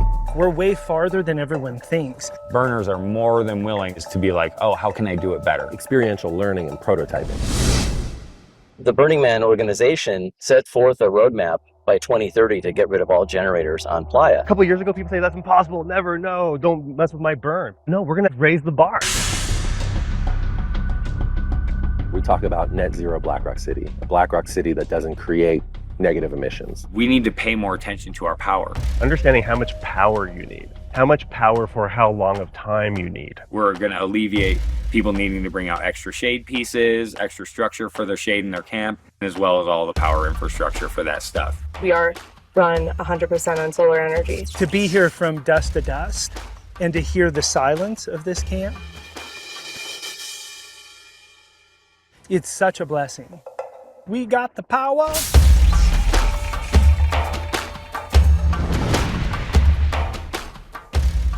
People have been doing alternative energy inside Black Rock City for quite a long time. We're really good at building really big art projects. Now let's do that with solar battery too. Our goal is to make Black Rock City be carbon neutral or carbon negative. Not using gas, not using gas, not using gas. Black Rock Labs is an extension of Black Rock Solar, which has done so much, certainly in Burning Man, but also in the local communities here in Northern Nevada. We were brought in to help bring a whole innovation platform to Burning Man for what Black Rock Solar did back in 2007 to help really start the whole solar installation industry. We're going to do that for a bunch of different sustainable operations here at Black Rock City. Black Rock Labs was really into helping every layer of the Burning Man community, from internal with the org to working the theme camps, to the art cars, and to the art projects. There's a couple of main components to a solar power system. Solar panels, a solar charge controller, batteries to store the power, and an inverter to convert DC power to 120 volt AC power that we power our lights with. What's really happened in the past few years is this proliferation of portable battery systems. Either they're modular or they're all self-contained in terms of having the solar charge controller and the battery and the inverter. Because we very frequently get questions of, oh, can't I just buy, and then fill in the blank, what system, some commercial system. And there's the technical requirements. Will it meet your load? And will it be able to survive out here?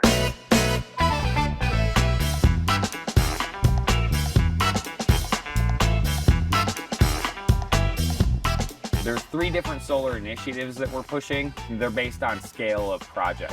Our smallest and the first one involves things that we're calling Wookiees. They are solar trailers, basically towable solar generators.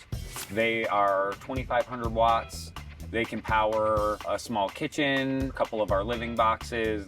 They try and alleviate the fueling logistics. Those baby Wookiees will go into Black Rock City and they will power some arts, plaza locations, DPW locations, placement locations, and also some camps will prototype and rent some of those to see how those work. There's a lot of places that don't use very much fuel. They're charging batteries to do work. They have shop lights going on. They don't have serious power draws.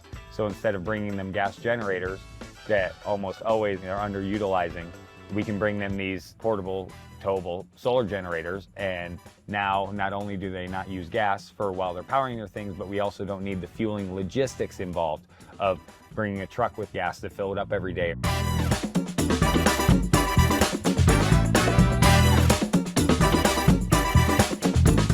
The next scale up is what we are calling the unicorns. The unicorn is about 64 kilowatts of PV solar array, about 115 kilowatt hour battery. Somewhere between 10 and 20 are these. So that's a really good size for a theme camp. These are container mounted shade structures. A container that has the batteries and the inverters in it, the power infrastructure. And we have another container that houses all the steel and the solar panels and everything else that creates the physical structure of it. If you imagine two containers parallel with each other, spaced about 70 feet apart, with a rack on top of it that's just sheeted with solar panels, essentially we're trying to create shade as well as creating power at the same time, hoping to alleviate the need for our infrastructure built shades with the black shade cloth on it. We can get rid of some of those and some of the power logistics at the same time in this unit. The unicorn is basically our most important thing that we're working on right now.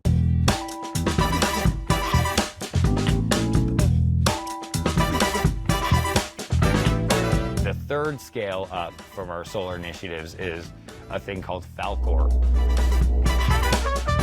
This is around 10 megawatts. It will be considered a very small utility scale array or a huge commercial size array.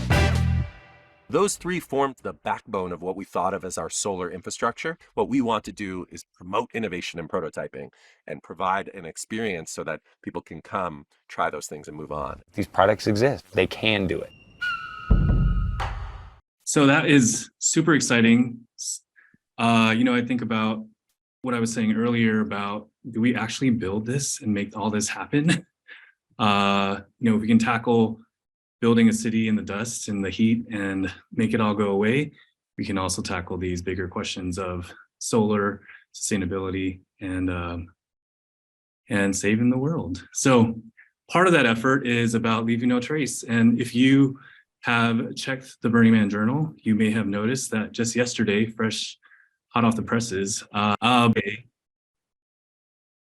right, we're going to bring up DA, Dark Angel of Black Rock City, having some technical difficulties, but also technical success. Anyway, DA, take it away. Tell us how we did in 2022. Yeah, what's up, Black Rock City? I love you guys. Leave no trace. Oh, what can I say about 2022? Read the year. This was not our cleanest victory, but it was a victory nonetheless. This year was hard. I mean, I know it. I was there with you guys. It was like that 110-degree heat all week with those blinding dust storms that were choking us out and burying our MOOP at the same time. And then the fatigue set in, and next thing you know, people were bailing. And it was really interesting looking around towards the end of the event, and that from my perspective, it looked like the most people had left by the time the event ended. And then also a few days later, it looked like the most people I'd ever seen were still stuck on the playa. So that fact that both of those things could be true in the same year, it was like, okay, here we are. We're struggling, but we did it. All right. We returned to the playa and we left no trace. And the power and the future of leaving no trace is really, and as it always has been, in the hands and the power of our collective community. And as we raise the level of our collective leave no trace effort, we can keep building and burning wherever we go. So it's how we got here. It's how we got from like a few hundred people out in the Black Rock Desert to towards 80,000 people. All right. So this is not our first rodeo. We're going to be doing this again and headlong into the playa. So without further ado, this is how we did. All right. So here is my crew. The leaving no trace principle. We're going to go over this back to basics. We are committed to leaving no physical trace of our activities wherever we gather. We clean up after ourselves and endeavor, whenever possible, to leave such places in a better state than when we found them. All right, now we're going to talk about MOOP, a word in burner culture that stands for, and I know you're all on mute, so just say it at home with me, matter out of place. That's right. Look at that. MOOP is anything and everything that isn't natural to the immediate environment. our environment is the Black Rock Desert, aka the Playa, where there's nothing but dust. So MOOP is everything. Leave no trace. That's right. All right. Top MOOP in BRC countdown. Here we go. And here is all of the data that we recorded this year. Look at that. Total MOOP records, about 3,000. Number 6, metal debris, screws, fasteners, nuts, and bolts. And that's where we found that. And number 5, glass debris. About 271 points there. Plastic debris, number 4.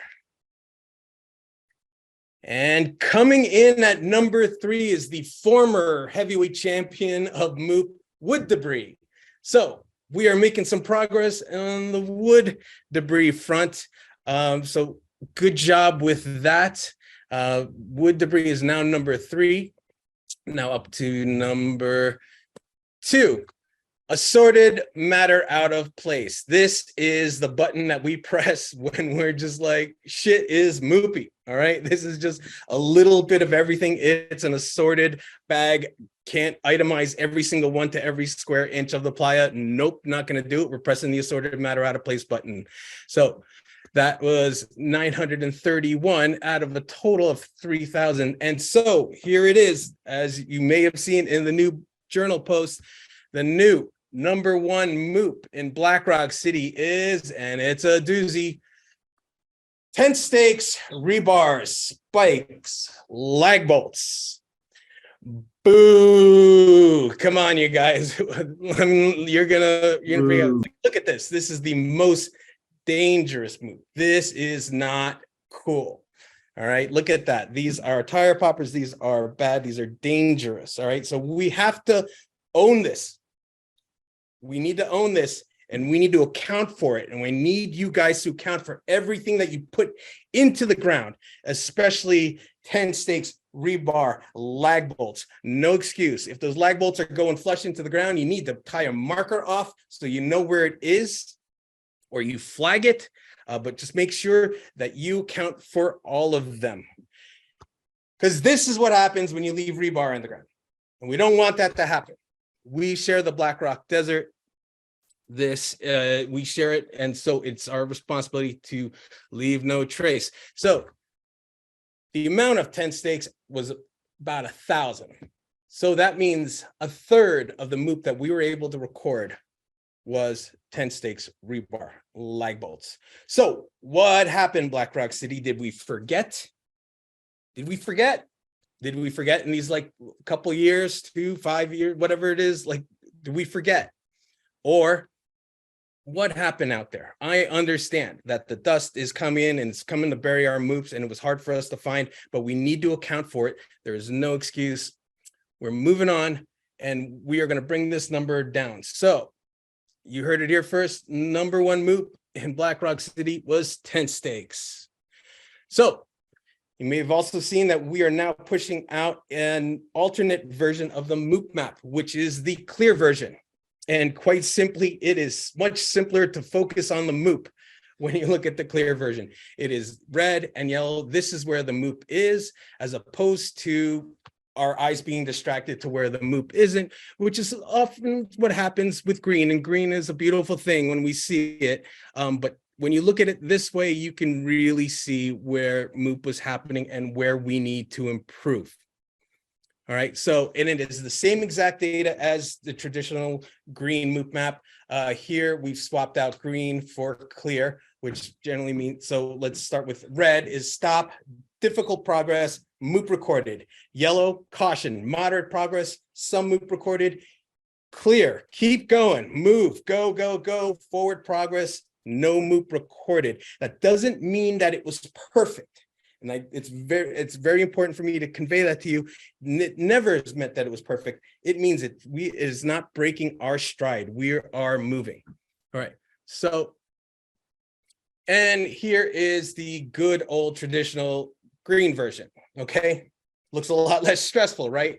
But that's the thing. I need to communicate how important it is that we focus on the MOOP.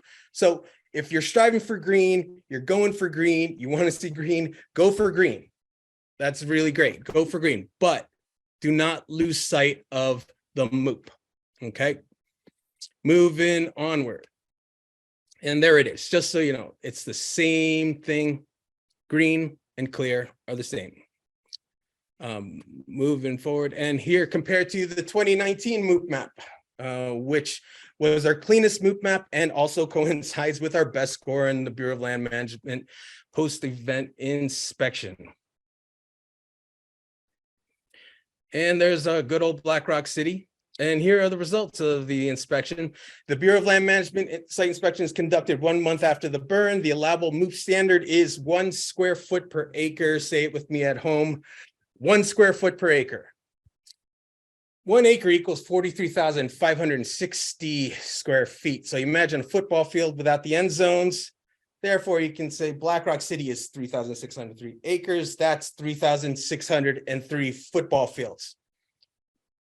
Or 156 million square feet. That's a lot of square feet.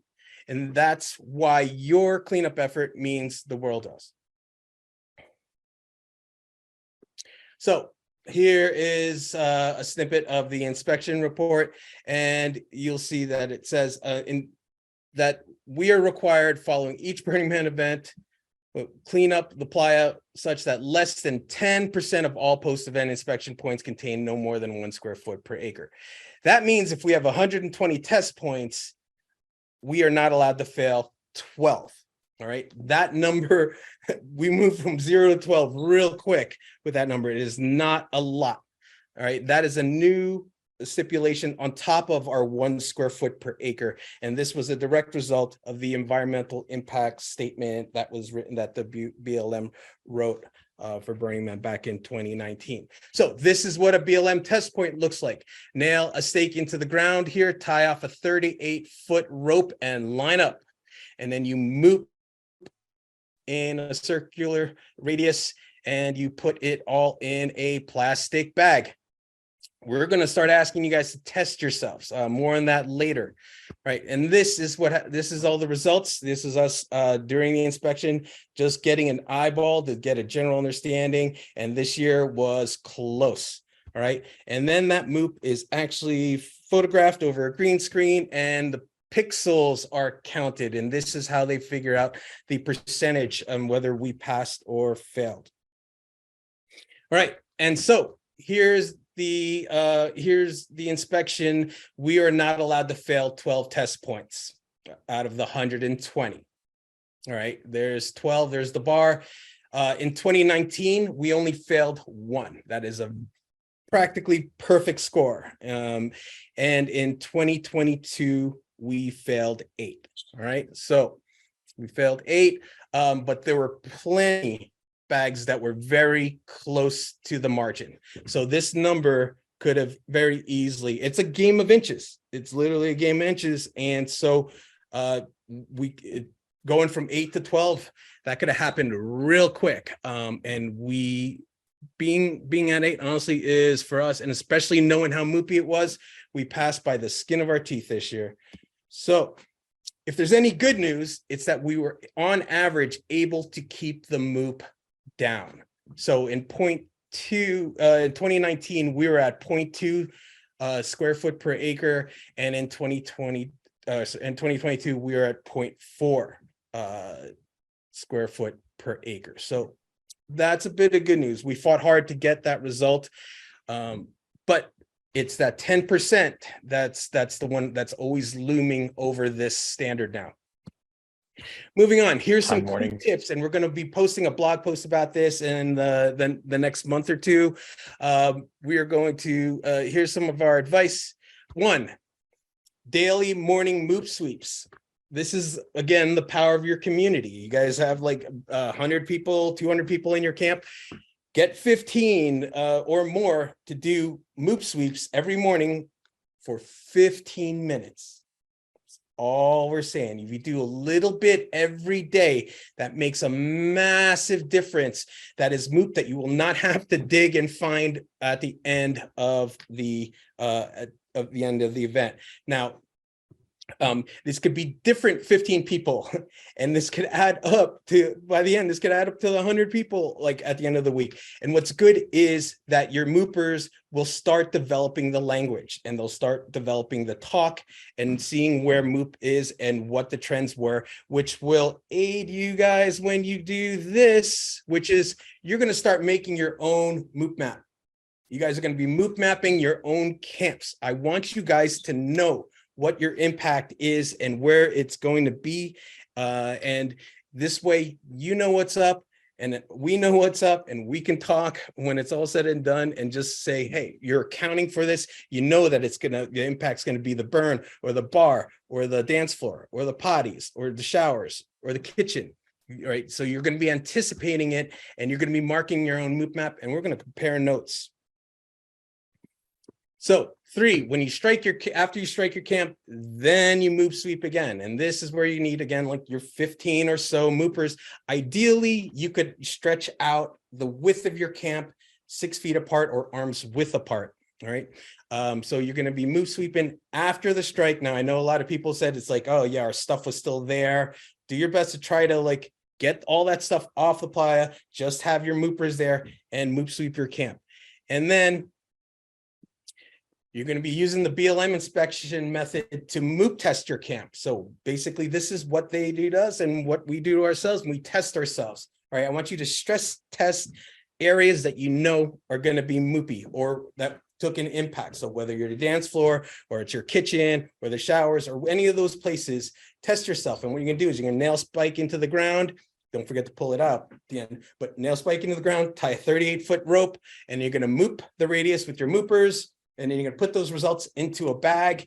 And basically, if those results are bigger than the palm of your hand, you fail. And if it's less than the palm of your hand, you pass. It's actually like 3.8 inches, but you're not going to be measuring MOOP at that time. You just want a general idea. So you're going to be testing yourselves, and we'll be putting more information out on how to do this, but you get the idea.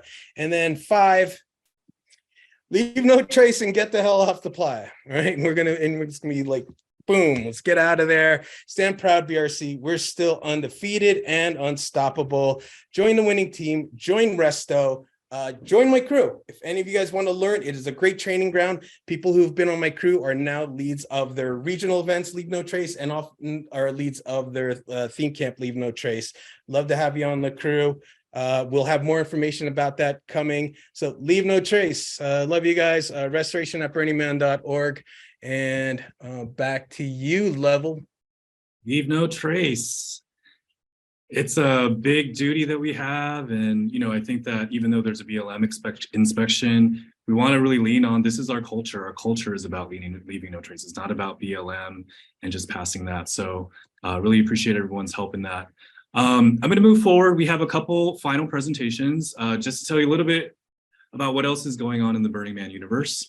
And also what is happening in Black Rock City outside of theme camp. So I'm going to bring up Peter Platzkummer from the art department. He is the complex art project manager to give you a little preview about what you can expect this year. Peter, take it away. Hello, campers, and good morning, or at least in my world, it's still good morning. I am doing a quick art preview with you. It's going to be a really quick one, so bear with me. And I know it's hard to do this right after the superheroes of LNT, so I'll do my best. As most of you probably have seen, we published the honoraria, or we published the announcement, or announced the honorarias from 2023. We have 75 honoraria, very different and awesome ones. On the left side, for example, you see Walker Babington's Burden of the Beast. He's from New Orleans. And on the right side, you see Turborum Sandajor's Spirit of the Healing Siren. It's a mythical bird with a big nod to Mongolian art. And I would suggest to all of you that you read the article in the journal about the honoraria. There's a lot of additional information in there. Because of that, I want to show you some other stuff. I want to show you 5 things that you might not know yet about art coming to Black Rock City in 2023. Number 1, the temple this year, the Temple of the Heart, is designed by a camp crew. Temple of the Heart's core team is all from Hotel California, which you probably already heard about today because of all their sustainability initiatives. And this is really, really exciting for us in the art department because net zero Black Rock City is important for us too. And I know we have a team with Hotel California that is not just working on a gorgeous design, as you can see, but also working hard to make this temple as sustainable as possible. As you can also see, I put the social media handles on the bottom of every slide. So if you're interested in seeing more, just follow any one of them. I can highly suggest it. Number 2, a lot of people stepping up in new roles this year. This is really cool after last year where everyone was a bit timid and kind of seeing what we should do. We're seeing a lot of people that try out new things. On the left side, Jenny Mount is part of the Department of Spontaneous Combustion. Last year, she was working in a mutant vehicle camp, and this year she's stepping up and bringing her first big art piece, Justice. She's working from Richmond, California. In the middle is Brian Green. His piece is called Farmer the Rigger. It's going to be a really big piece, and the awesome part is Brian was a builder of Black AG last year of the Black Burners project, and this year he's coming with his own actually really big and really awesome piece. And on the right side, Hind Baghdadi is working on a piece that's a nod to her Moroccan heritage. She is working on the Moroccan Tea Party. She brought a very small art piece, her first one last year, and is really stepping up and bringing something big this year. Number 3, some art has been in the making for years. Here's a little info about the Chapel of Babel, one of the biggest art pieces that's going to come this year. On the right side, you see a model of the Chapel of Babel, and that's actually from the Hermitage Museum Burning Man exhibition from 2017. So Michael Garlington has been working on this piece for years and years and years, and we're all so happy that he's bringing it this year. The ones of you who've been at the No Spectator exhibition in the Renwick or in Oakland or anywhere else have probably seen his arch, and the arch is going to be part of the Chapel of Babel. It's going to be the part in the middle. If you read the social media info that Michael posted about the arch, it was pretty funny. He said, I'll put the arch in the middle because it is a good representation of Babelism. What that means, I don't know. I'm an artist. Number 4, we can't tell you what we will burn because we really don't know yet. Here are 3 pieces that we might burn. Kendrick Wanamaker's The Lovers, 424. Tyler Fukua's 1001. One of the 2 robots is out of wood. And Pada Pagoda by Don Jian. We might burn them, but we're really strict about burning nowadays. It's important to us that there's an intentionality with this. It's important to us that people use the right materials. That's also part of our sustainability efforts, and that's why we're still discussing it and are simply not able to tell you this yet. And then the last thing, we haven't seen most of the art yet. We've seen 75 pieces, a few more in the applications, but we are expecting about 400 to 500 art pieces out on Playa as every year. Here are 3 that didn't get honoraria, but I essentially just stumbled over them on Instagram. Susanna Weinholz's Andas on the left side, a big turtle.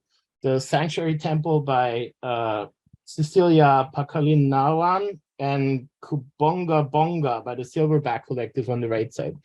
All of these don't have honoraria. That means they don't have any money from Burning Man and are highly dependent on grants and on fundings. And every camp that is adopting an artist and donating money to them is highly, highly appreciated by us. We really appreciate that.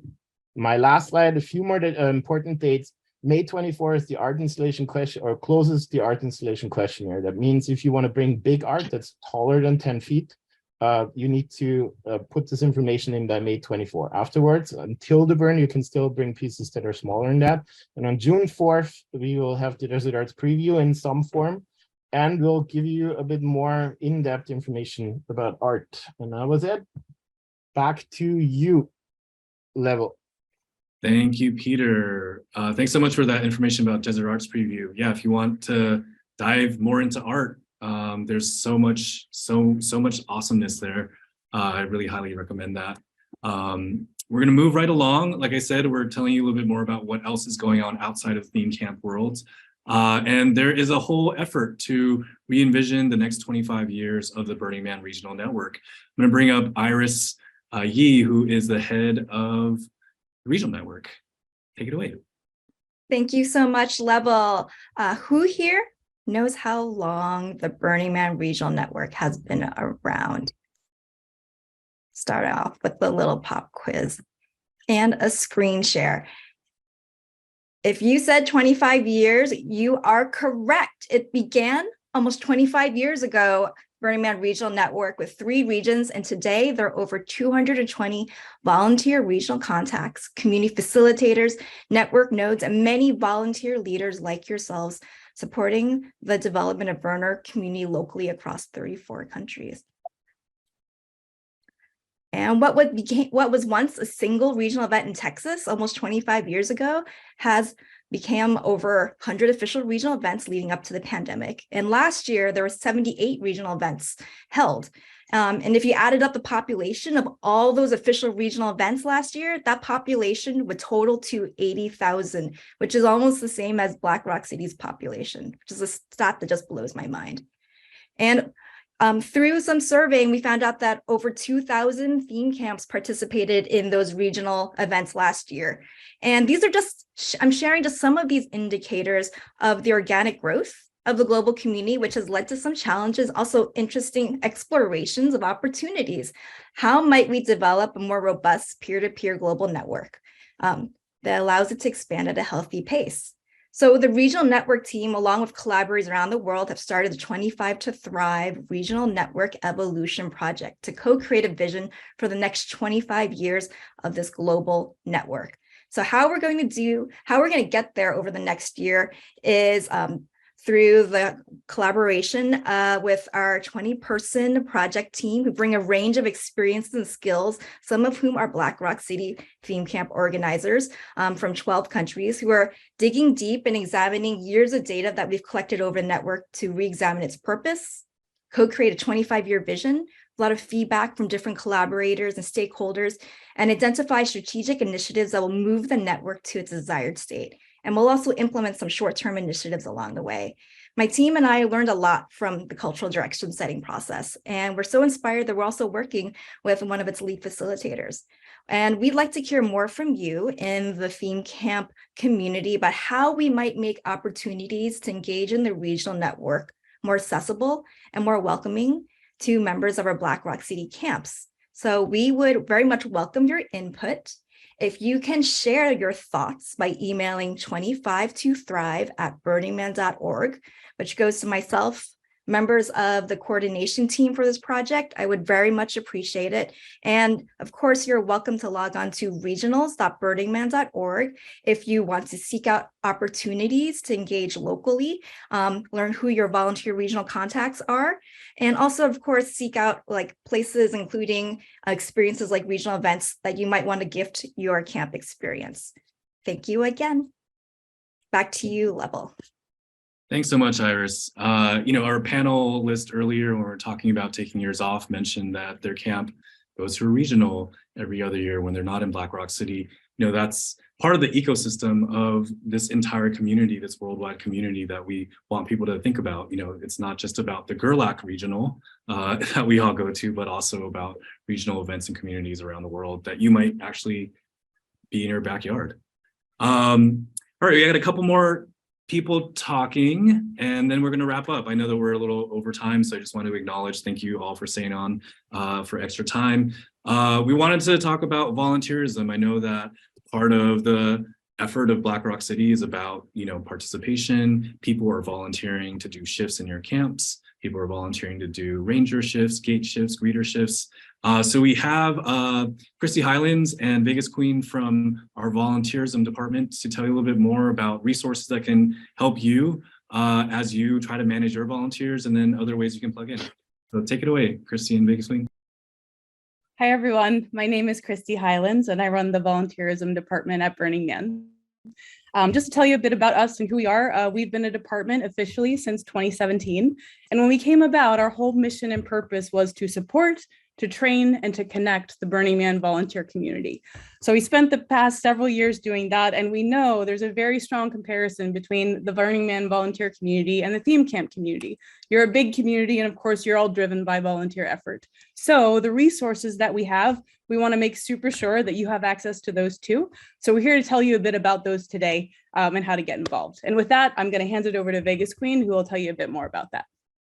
Hey, everybody. Thank you for your time. I'm Vegas Queen, part of the Volunteerism and also Community Services in the Greeters team.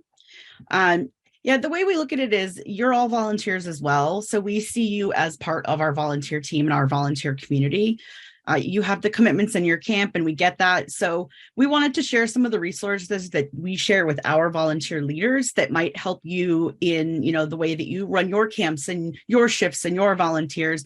And we also want to offer you the opportunity and the knowledge that if you do want to volunteer in the community, there are a lot of really easy ways to do so.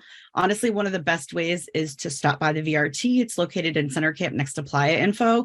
And not only can you volunteer for a Burning Man team, but a lot of times artists, art projects, and builds that are looking for a little bit of help will solicit it through there as well. So it gives you a lot of options to try something out or spend a little time that you might want to, get out and about and do things. And I will pass it back to Christy. Yeah, and additionally, I think Monday will soon be posting this in the channel if he hasn't already, but we have a lot of great resources that, again, we've created for our volunteers that we want you to have access to. So number one is Burning Man Hive. If you haven't been there yet, there's a whole bunch of trainings that are directly applicable to you and your work. Namely, there's a training in there called Introduction to Volunteer Leadership. So it's all about how to lead and manage volunteers and volunteer teams. In addition to that, there's also a really valuable report that we created in collaboration with the Volunteer Leadership Council. So this was a study that we did. We interviewed teams from all over the world in the Burning Man network to find out, how do you best appreciate your volunteers for their contributions? Because of course, in the volunteer realm, appreciation is our currency. Right? So there's so many good ideas in there for you. So take a look at that. It's probably in the channel by now. And of course, if you ever have any questions, you can hit us up at volunteerism@burningman.org and we'll hook you up with any of this stuff. And I'll hand it back to Vegas, who's going to close us out. Yeah, thank you. We really appreciate all of you sharing your efforts and your talents with the community and building communities within our community. We're excited to see what all of us create together. And I thank you all for being here, and I'll pass back to Level. Thank you, Vegas Queen. Thank you, Christy. In the interest of time, we actually were hoping to have someone present about Burning Man Hive. So I know that was mentioned a little bit. The volunteer resources are there. There's actually a theme camp organizers group within Burning Man Hive. I highly encourage you all to log in. You just need to use your burner profile and tap into the community that way year round.